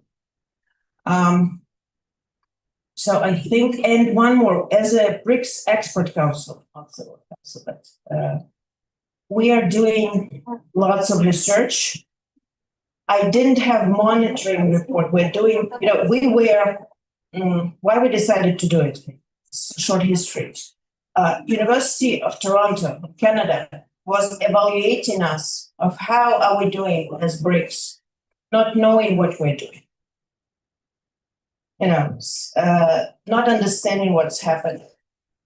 And it was kind of understood by the BTTC that we have to have objective evaluation on our own. What we do, we know what we do, and we know how far we want to go and what we want to do within it. So we prepared last year the 5th monitoring report. And I will share the link. You will all get it to get acquainted on how the BRICS achievements. It's yet on the 5 countries. This year it's much more difficult because we have, there are already 10 countries in there, but no progress on them, right? So they just stated. But we can already show first results. Expanded report, 2nd edition, will be done by the end of this year. And we do hope that we will be able to involve your expert community and academic community to verify figures to ensure that it's all objectively reflected, because we're interested in having to give in truth out to the world. So we do invite you for such cooperation.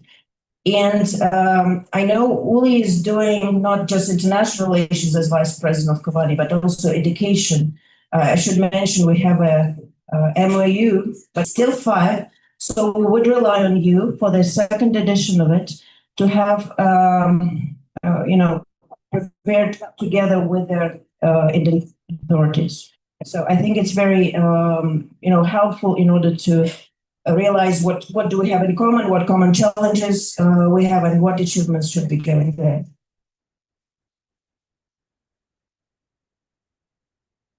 Ini adalah tugas kita, Ibu, 129. Kita harus menerjemahkan ini karena Kowani sebagai perwakilan dari BRICS untuk melaksanakan seluruh program-program dari BRICS.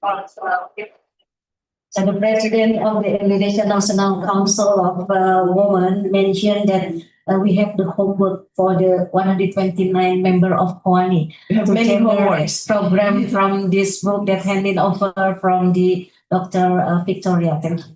Thank you so much. Thank you. And organisasi untuk membicarakan ini nanti kita bagi So we will have a session for particularly for our member to follow up this program. Thank you. Yeah, and also, well, I can be talking endlessly about BRICS. I've been there from there, almost from the inception. I've been studying it from the inception, but I got as part of the academic and then civil community already back in 2011. So you can ask whatever questions because there's so much to talk that we can. I know Fidel Castro was talking for how long? Longest, 4 hours or 8 hours, something like this, right? I can torture you here, but first of all, I have a plane to catch, and second of all, I don't want to torture you.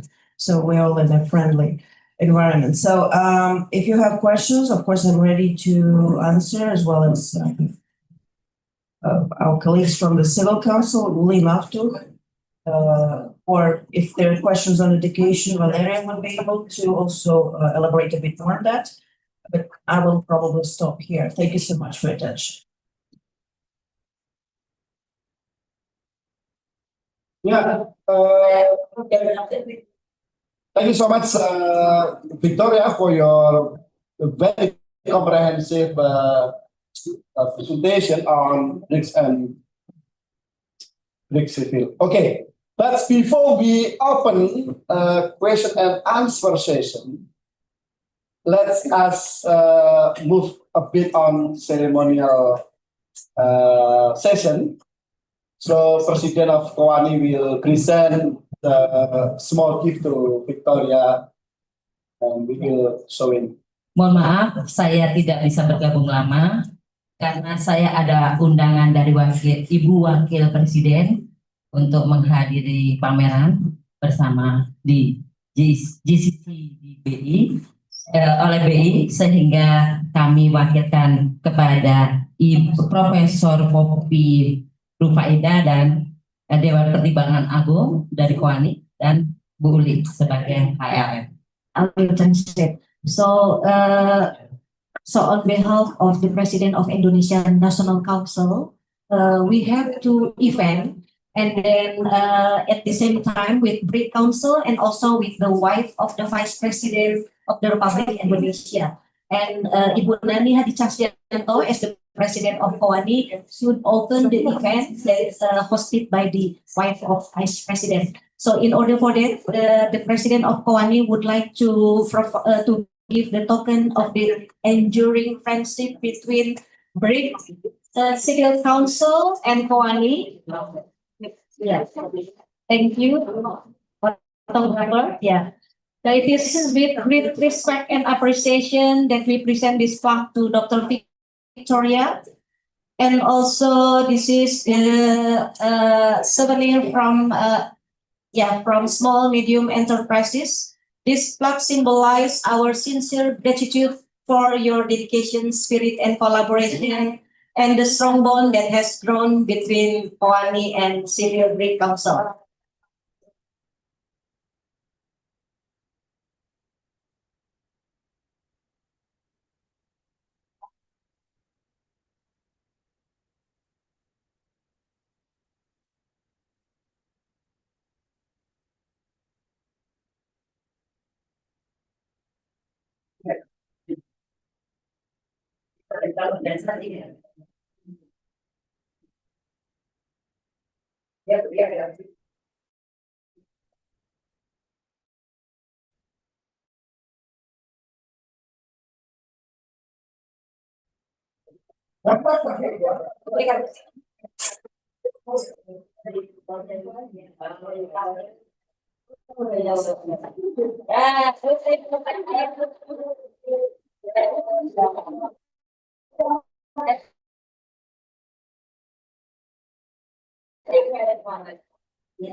Permission.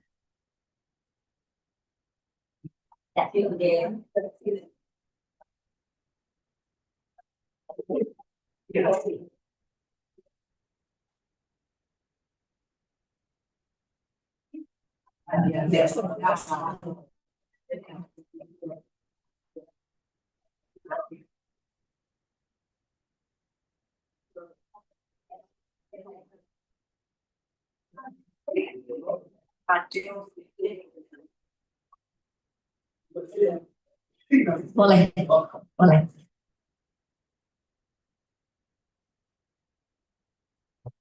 Ya, sesi akan dilanjutkan tanya jawab.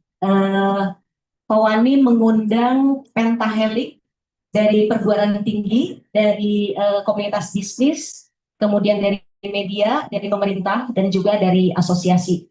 Jadi dikarenakan ada dua kegiatan bersamaan, acara break di Kowani dan juga acara dengan istri wakil presiden, di mana Kowani juga harus menghadiri. So due to the conflict of event, so our president of Indonesian National Council should also accompany the wife of Vice President of the Republic Indonesia for opening the event.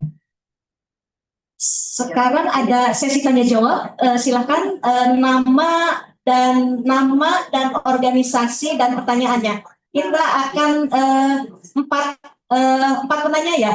Ibu Febri ya, kemudian yang di belakang dua orang, barangkali silakan ke depan, mic-nya bisa dibantu, nanti sesi selanjutnya ada dua, oke?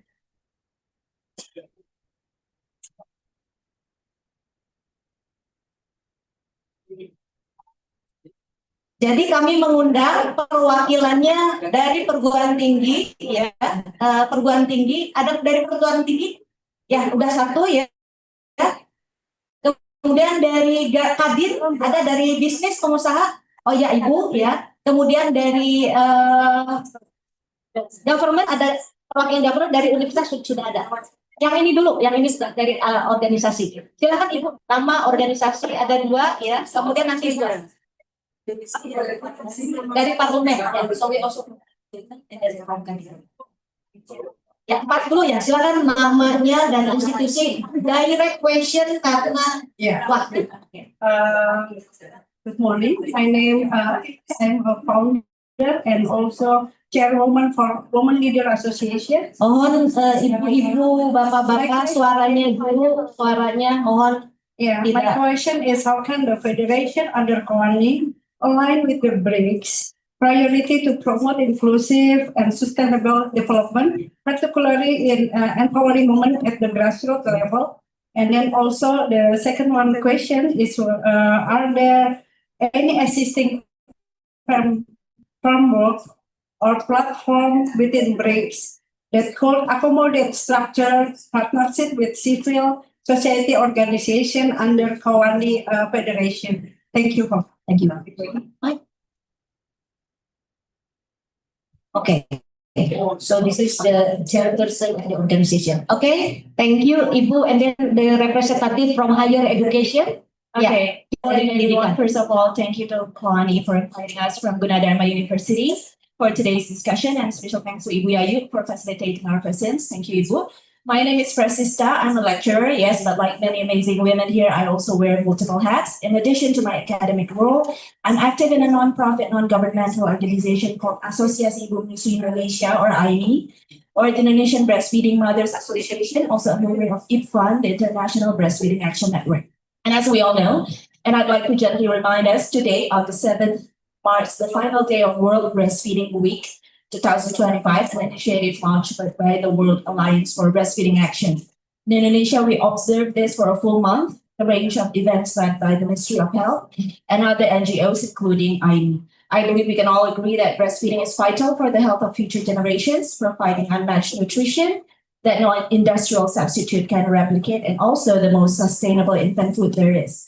In line with the theme concrete collaboration, may I ask Professor Victoria to kindly share a few thoughts on Russia's support for breastfeeding under the BRICS framework. Are there any events or programs that have been held or are in development which could potentially be explored for collaboration with Indonesia? Perhaps the enforcement of the WHO International Code of Marketing of Breast Milk Substitutes, which as for today is not fully adopted and implemented yet here in Indonesia, or perhaps the formulation of a new code or regulation by BRICS, not compete with the in search of something more contextual and more fitting for BRICS countries. Okay, thank you. And then the next two question, ya, tadi yang sudah ini Ibu Mbak ini satu dengan yang satu lagi Mbak ya. Mohon mic-nya, ya, berdiri nama dan institusinya. Thank you so much for the opportunity. So my name is Maria Lauranti. I'm the country director of SOME in Indonesia. So I'm here to represent our fellow civil society organizations in the country. First of all, I would like to congratulate Indonesia, which has now become the newest member of BRICS. And I believe it will strengthen the political and economic position for the South-South cooperation that is very much, needed in the global solidarity to pursue for a new economic order in the world. Because we have expectations to entrust BRICS, because we have aspirations that we want to challenge economic governance that is centered on more inclusive and real growth in the southern countries that actually have higher economic growth than the average economic growth in northern countries. So my question, in fact, is related to the fact that, first of all, it is very exciting to see the women's agency and leadership in the economic influencing, and diplomatic space. But I would like to really check with you, particularly with Victoria, Mohon suaranya. what is really the priority in the restructuring of this economy that will ultimately recognize the importance of care economy, human economy, and fair economy that will be sided in favor for the vulnerable communities, in particular because we believe there will be no justice without gender justice. So I would like to really check what can be different in the economic order that will challenge, the reform of the world, in the sense that we have new hope. And finally, there is a space for vulnerable communities and women to thrive, not only to survive. So I would like to check how can we engage as well. And this is for Kowani, how we can ensure that civil society organizations' participation will be meaningful to strengthen the work of BRICS and how we can monitor this together. That would be the question. Thank you so much. Thank you. Ini dulu, Bu. Oke, mic-nya tolong Bu ya. Ibu langsung saja pertanyaan mengingat waktu ya. Okay, thank you very Ini much, sesi Ibu kedua. Poppy. Nama Yeah, organisasi. my name is Ain Fatimah Nur Fuad. I attend this seminar on behalf of the central leadership of PP Asia. We are sorry that Ibu Salma Orbaina cannot attend this meeting, but we are here on behalf of PP Asia. So we do agree about the importance of collaboration, the topic of this discussion. But I have question. Do you think or do you have any evaluation on what kind of collaboration or partnership that we should take due to the complexity of women issues that we are facing right now? Because from the past, for instance, Asia established since 1917, but we have been facing many different problems from each period of time. And now we are also facing more complex issues of women and empowering women or gender equality issues in our country. Yes, we have our government that also concerned about GETSI, and the civil society is considered as the key partners of the government to empower the woman and also the society.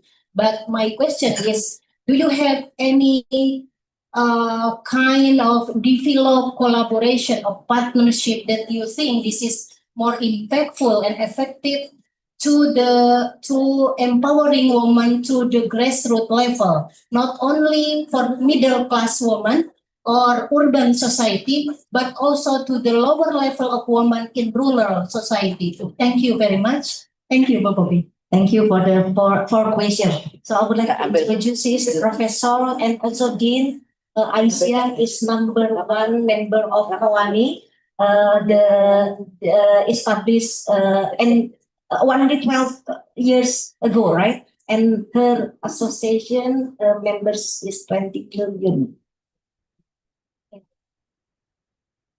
Thank you so much. I'll try to group, answer to all the questions because, in fact, a lot of it was about women empowerment. You could hear it almost in every question. So, first of all, there is no separate women BRICS, right? It doesn't exist. Like Women 20, no. But we do have, and it was also launched back in during Russia's presidency, Women Business Alliance. And it's we have a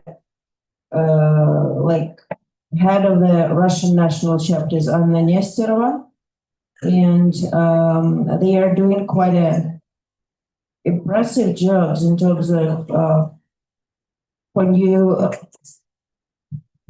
I think it was that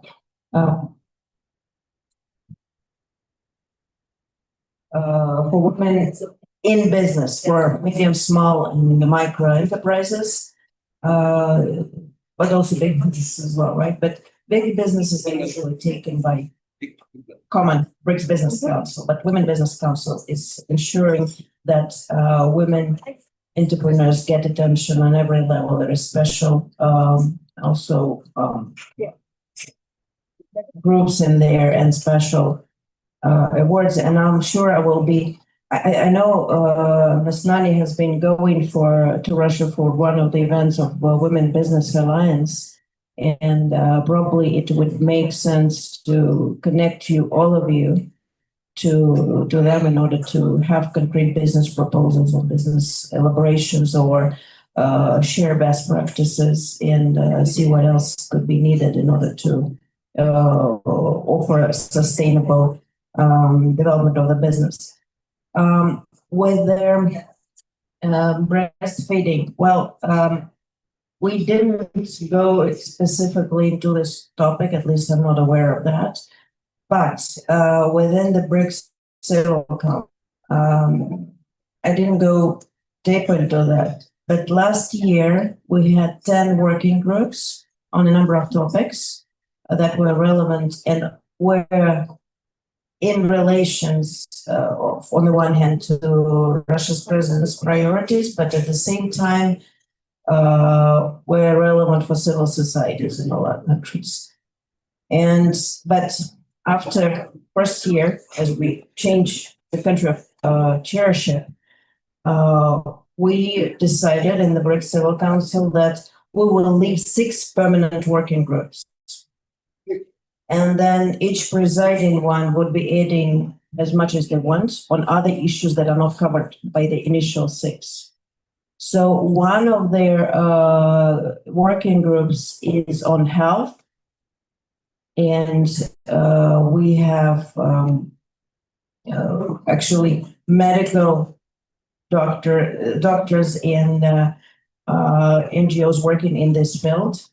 And I would put you in touch with them so that, and maybe you could be joining the group and discussions and bring this topic to the table, because what was discussed mostly last year was about preventing diseases and, and offering, including to women and offering new opportunities for women to be more into work-life balance and ensure healthy development in all their stages of life. So let's do it this way. I will put you in touch with our health group, and you guys are members, right? So it's up to you to offer new ideas, new projects, and of course they will be discussed. And if you have something to please put it forward.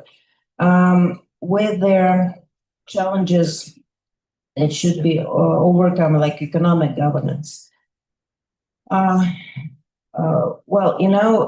from the very start, we're living in an unfair world. IMF, World Bank, they're not really doing, they're doing their job, but they're doing their job the way they say it. We still have Americans, Europeans at the head of them, right? We still have, as I mentioned from the very start, Americans having their quota that is with a qualified majority is equal to veto. And back in 2009, 2010,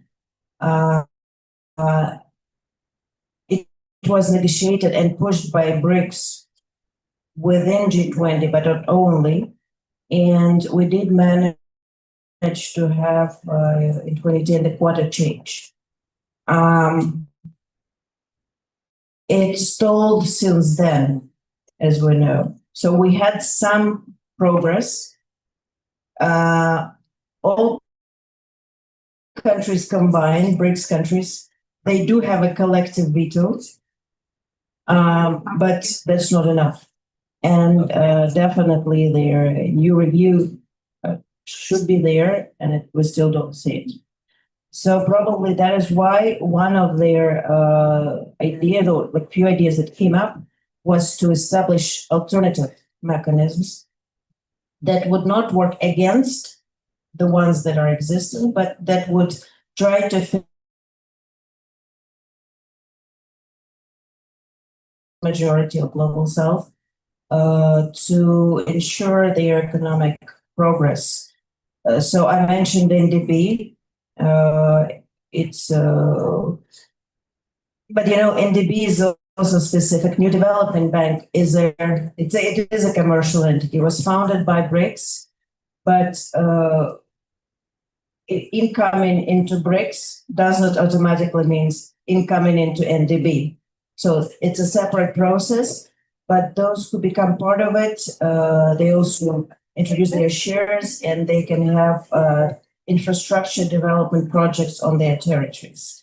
Many of them are in hard infrastructure development, like roads, railways, ports, water sanitation, energy transition, etc., etc. But another mechanism that was introduced, it's less heard of, and I can say, as a civil society or expert, it does need much more attention, and it needs to be developed further. That's a contingent reserve arrangement. No, when people talk about IMF, they say, oh, NDB. No, NDB is something what World Bank is doing. So it's a kind of alternative in this area. But with regards to IMF, CRA, or contingency reserve arrangement, is in fact has this potential to ensure more independence for their vulnerable countries that have troubles with their currencies. If it starts working, more thoroughly, because so far there were 7 successful test runs, but we discussed it with our people, and for example, Egypt in difficult situation, or Ethiopia, they could be bailed out with the help of CRA, and they don't have to bow to the West in order to kind of solve their problems. So those are opportunities. BRICS are bringing out with the alternative mechanisms. Another one, and it's widely discussed, not as much in civil society circle, but it's also, it will assist everybody if it works.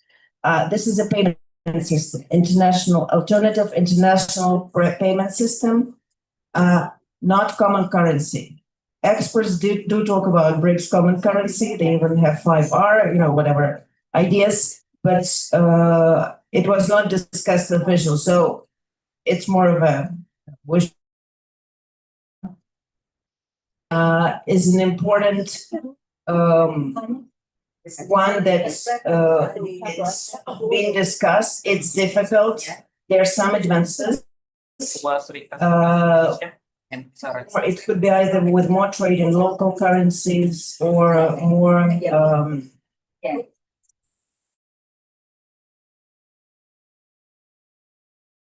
discussed on official level in ministries of finance, central bankers, and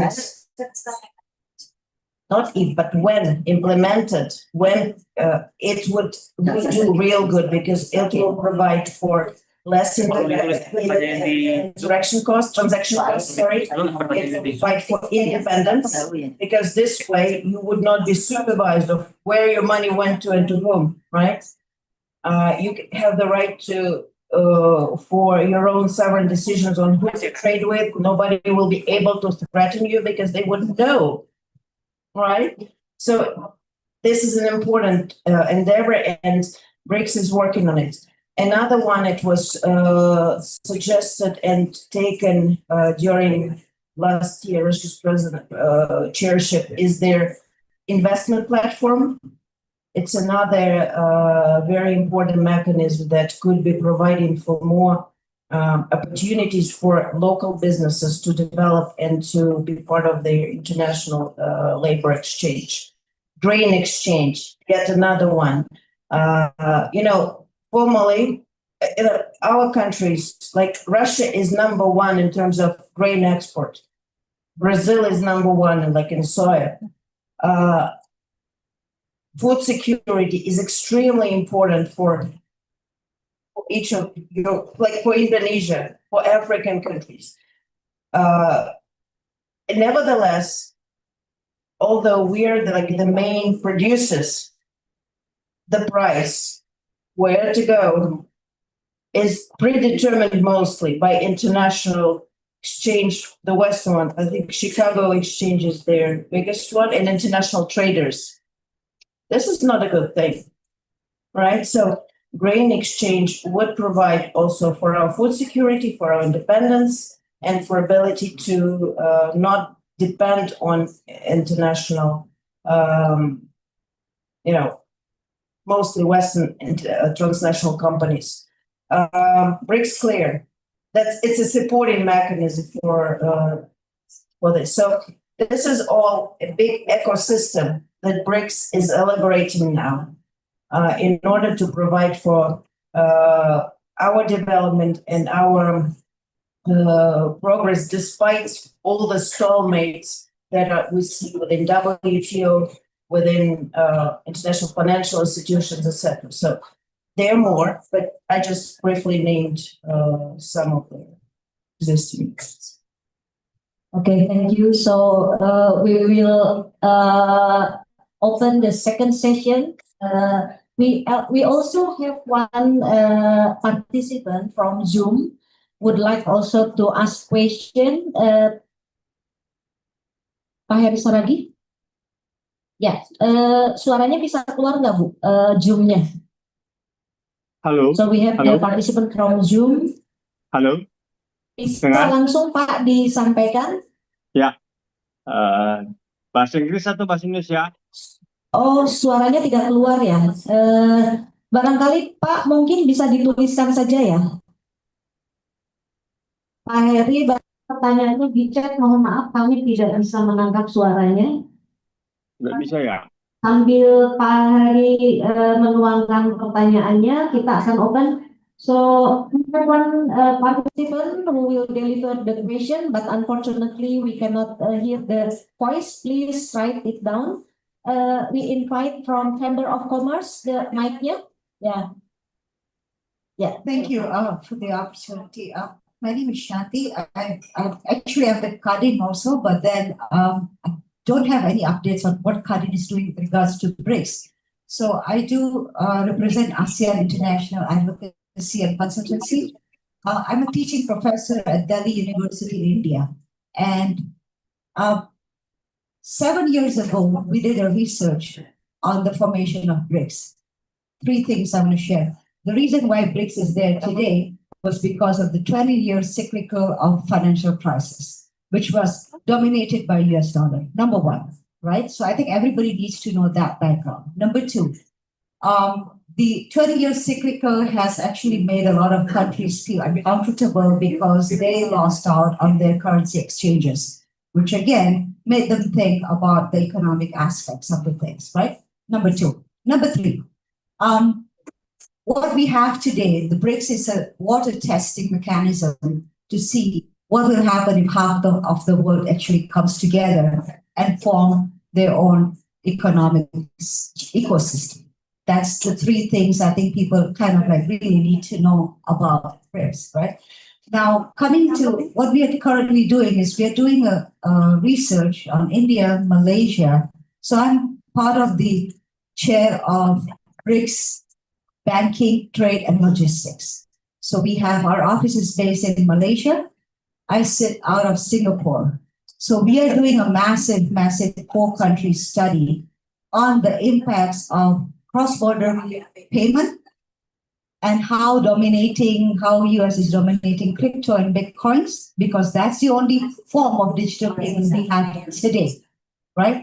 So I think we are trying to lay down the landscape, and there's a lot of discussions about, BRICS into the other aspects. And I think for now, BRICS is touching only the economic side, because when you take care of the economic side, then only maybe after 10 years, you can look at other aspects, right? So that is what is currently happening. And actually, the reason I came today, because Uli is a friend of mine and I saw her, she's working on this one. We would be happy to collaborate with a Russian university to see how we can expand this study, because this is real on the ground study in 4 countries, and that covers half of BRICS actually. So maybe after this, maybe sometimes we can work with Uli and to see how we can expand this with the Russian university. And I'll be happy to even go to Russia and share this preliminary finding. Very interesting. We don't have time today, but it's a very interesting finding, which I think a lot of people in Russia would want to know, especially on the oil diplomacy, which will come in the next 6 months. You'll see a lot of that happening between India and Russia, and how US is actually tackling that. I'll stop with that because I don't want to take too much of time. You have my card, so you can please contact me. Thank you for that. Thank you. Ibu yang tadi kemana ya? Ada yang mau nanya dari belakang. Okay, from the parliament here, please. Thank you so much. I just want to ask question, is there any schemes that allow parliamentarians from BRICS can work together and cooperate? As in Indonesia, we also established the caucus for SDGs, yeah? So it's really important if we can work together also with other parliamentarians. And second, I really want you to really consider it is really important to bring up the voice of women. So maybe it's important also to open the space also for women. It's not then you include women's voice into the civil society, because many concepts from women from the global south is really contribute the good things for the alternative development, such as ecofeminism from India, Dalit feminism. So even in Indonesia, we have Pancasila feminism, which is really the voice of women that also contribute for the peace in the world. Thank you so much. Thank you, Ibu. One more question dari Ibu ya. Oh, ada banget.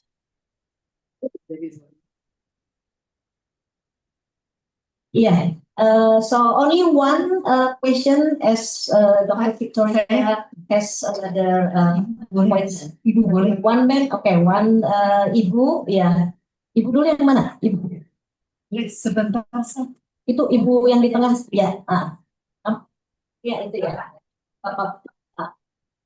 Berdiri Bu, nama dan institusinya. Okay, thank you. I'm Reni from Salima, a nation organization with 4,000 representatives throughout Indonesia. We care about women, children, and family. My question, I have questions.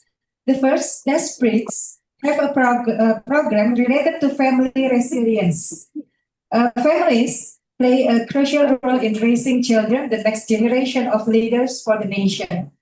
And then second, can we as an organization, part of Kowani, with extensive public engagement, provide input on community condition that can inform policy discussion and how family resilience is a crucial pillar of a nation resilience?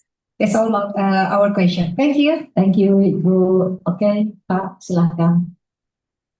Yeah, thank you very much for the opportunity. My name is Irfan from the Habibie Center at JSUPJ. My question is about the NDBs, since you touched upon the NDBs and you said that it differs from the IMF and the World Bank system. I want to know furthermore what it differs from the IMF and the World Banks in terms of the decision-making process and the benefit of the recipient countries. And also regarding the another concern is about the climate crisis surrounding our planet. And I want to know the aspiration of the BRICS, since BRICS declarations last month said that the BRICS leaders calls the developed countries or wealth nations to contribute more to financing climate crisis for the developing countries. I want to know how the BRICS leaders ensure that these calls will be considered in the next UNFCCC summit, COP30 summit in Belem. That's all from my side. Thank you so much. Okay, thank you. Okay. It's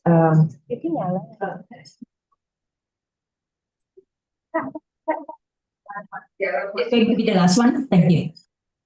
Thank you very much. I'm Cecilia from University Trisakti, Indonesia.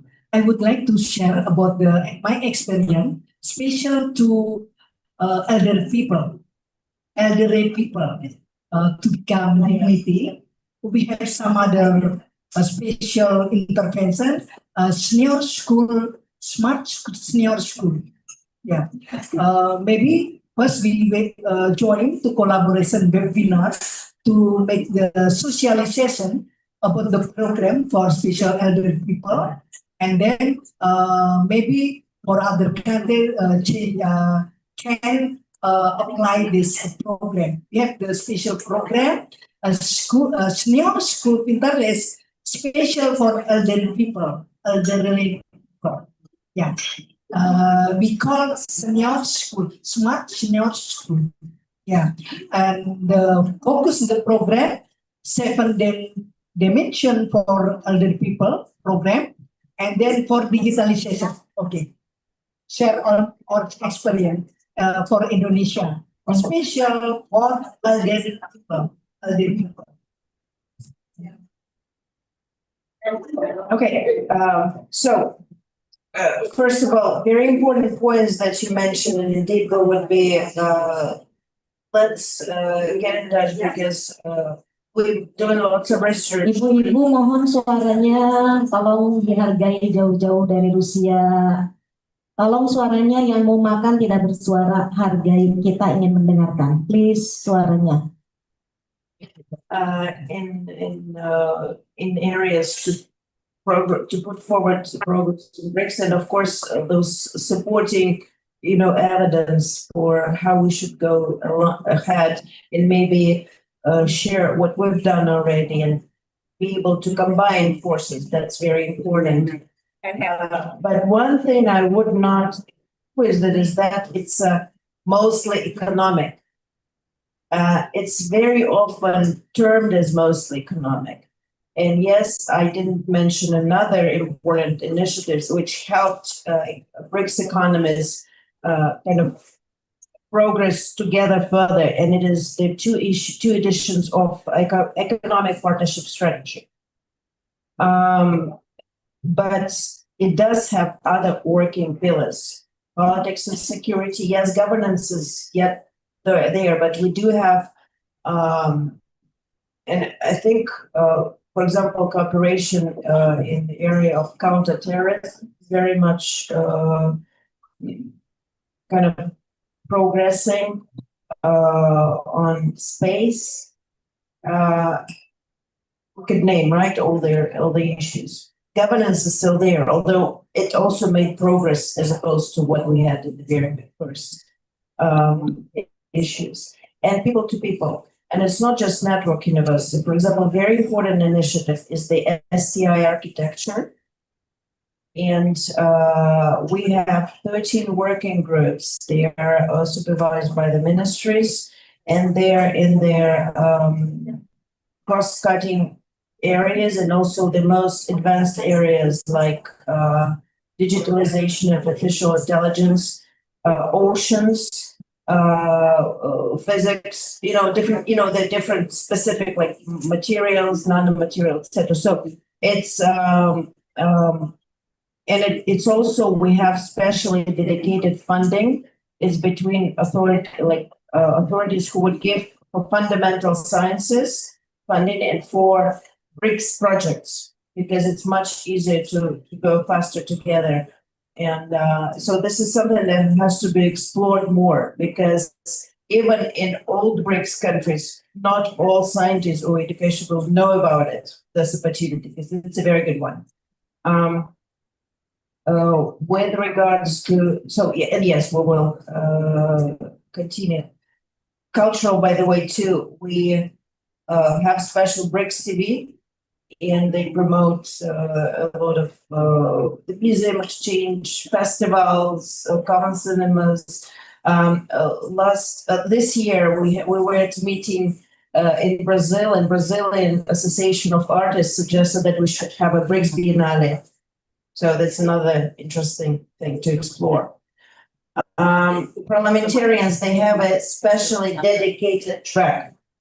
And in St. Petersburg last year, we've had the 10th anniversary Jubilee Parliamentarian Forum. So from your side, it will be your Speaker of Parliament who would be kind of part of the track, and then you, of course, involved with your speaker. So it's a regular event, and yes, and you should be part of it, of course. With regards to having more women, first of all, we had last year, one of the working groups, one of the task forces was on women and women empowerment. But, even though I myself serve as a women training Sherpa for Russia, we have a somewhat different situation. That is, starting from the Soviet Union. Soviet Union was the first one to ensure the full equality between men and women, full equality of opportunity. And legally, we do have this full equality now as well in Russia. So it's not as much, yes, we still have stereotypes, on the roles. Some of them are very useful and should be there, of course. But so we don't have that much of this problem. That's why we usually we don't have special ministry of women. Whatever women or these issues would be dealt with by the Ministry of Labor, because it ensures that all social rights, both men and women, are being provided for. So that is why, within civil council, and within official track as well, what we believe is important, yes, in Indonesia or in countries where they're still lagging with regards to women's rights, there has to be more attention. But we have it, solved this way. For example, we have one of their, I don't know how many people know, one of the best legislations with regards to women who give birth. So you have 7 months so last 2 months before giving birth, you go to a special holiday, but after you give birth, next 3 years, you could be away from work with a guarantee of the working space being for you there.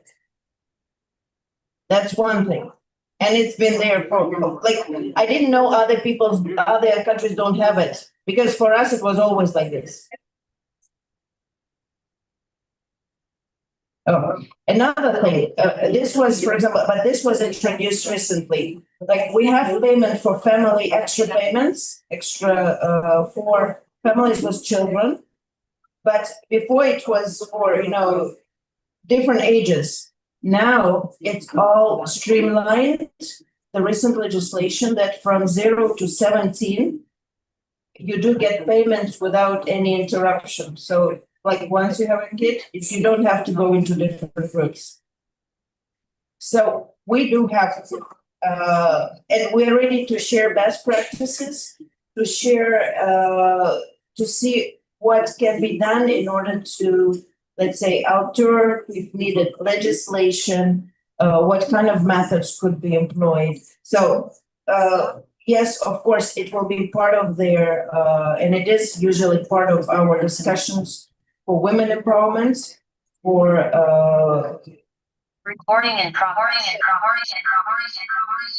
work-life balance.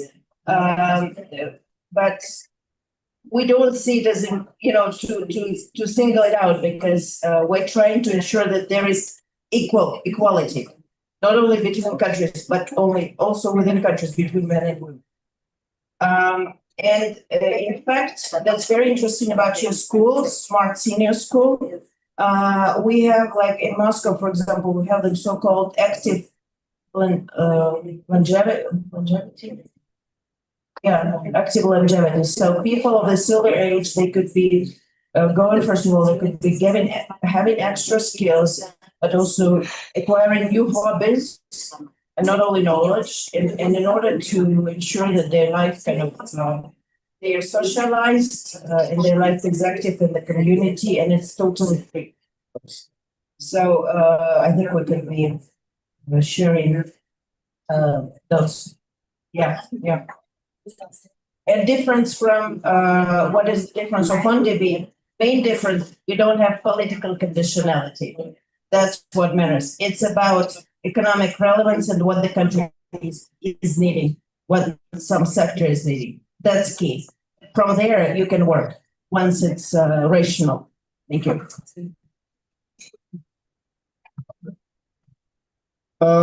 Thank you. For new development banks, as already mentioned before by Victoria, that the new development banks will more professional, not on political contestation. What I can share is about the principle on new development banks in executive body.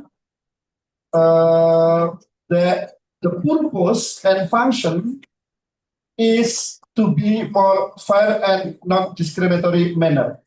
So the leadership of new development bank will be rotated and shared by each member countries of BRICS. For example, by today, the Office of New Development Banks in Shanghai, the president of New Development Bank is Dilma Rousseff. She is a former president of Brazil, and some executive director, etc., also represent from each member country of BRICS. And the other things in regard to look the differences between the current World Bank and IMF with the new development bank is on the orientation of the distribution of funding resource that will share by the priority issues that already agreed under the discussion in the new development bank, and promote the integration of economics. So the integration of economic is one of a pillar of the economics point of view in BRICS. So the new development banks willing to contribute strongly on the integration of economy. For example, on the payment system, the BRICS already start to have an integrated payment system, and in the manner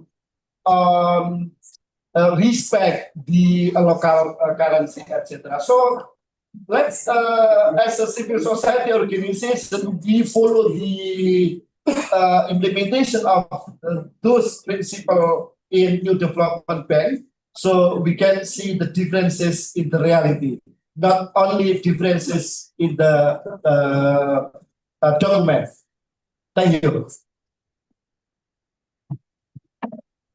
Thank you so much for very informative discussion. I hope that we will have some takeaway, very strategical takeaway. As Dr. Victoria will have, you will leave it today. Yeah, Dr. Victoria will leave today, so it is very unfortunate we cannot have longer time. But as promised by our President of Indonesia National Council of Women atau Ketua Umum KOANI, we will further to follow up some takeaway from this discussion. We also have Dr. Uli Silalahi as the appointee for the Civil Brick Council National Chapter of Indonesia. We also have the Vice Chairman, Pak Maftu, the Vice Chair with Dr. Uli to follow up for further collaboration. Based on a very strategic discussion, several issues that very interesting that come up maybe for our future discussion. Firstly, that KOANI, the Indonesia National Council of Women, has invited Civil Brick Council to have the office here at KOANI. So we will further do with Dr. Uli Silalahi how to technicality will be administered, and then this could become the gateway between a Civil Brick Council and with other stakeholder of KOANI and also the rest. KOANI also is not only associated with women matters, but also KOANI is one of the oldest women association that has very strategic partner with many institutions from academics, from business, such as the Chamber of Commerce, and also with government, and also the association and the media. So this is very important session. Really looking forward for more communication, very intensive communication. We also has prepared the proposal, particularly very actionable further programs such as webinar series that could expedite any actionable program that has been discussed in your introduction. Thank you so much for all the attendees today. And now we are going to deliver the session to the ceremony. Thank you. Thank you very much, everybody, for your attendance today.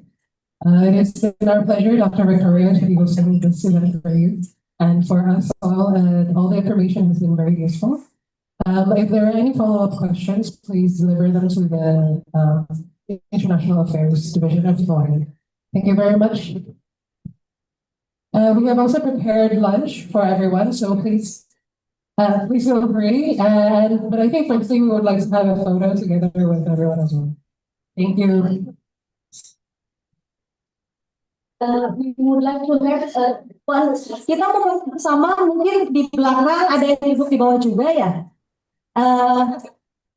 Ya di bawah anak muda, ada yang di belakang ya. Yang dari muda bisa ke sini gabung ke organisasi. Mari silakan. Ibu muda masih ada dari UNJ. Kita bagi dua ya, ibu-ibu dan bapak-bapak. Kita bagi dua. Tahan dulu, Bu. Pinang. Ada. Kita foto bersama dulu ya. Ada yang duduk di depan? Ya, ada yang duduk di depan, boleh? Ya. Nah, boleh. Di belakang boleh.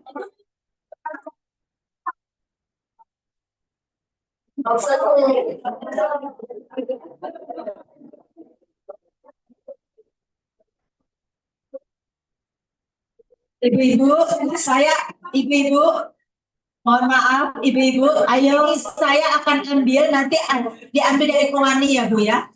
Ya, Ibu. Sama videonya juga ya. Ya. Ini belum semua ya. Ini belum semua. Silakan.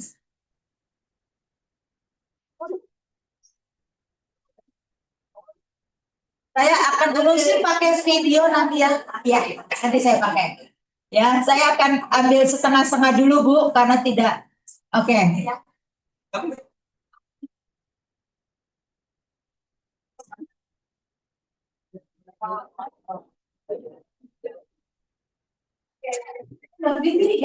Oke.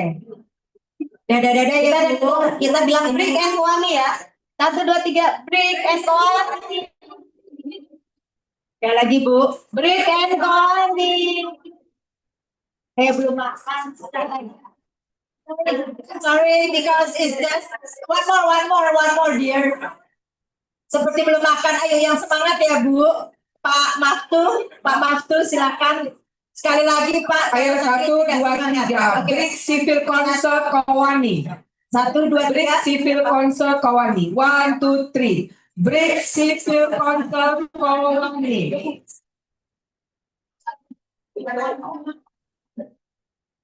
Silakan, have a good lunch. Silakan menyantap ibu-ibu semua. Please enjoy the lunch.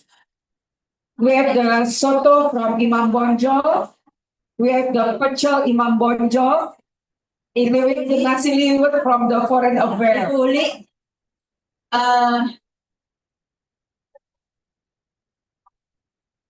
Bu Yayu.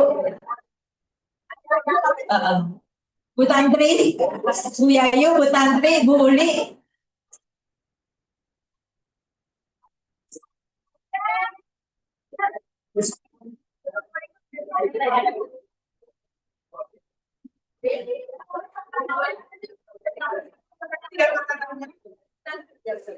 Kan nanti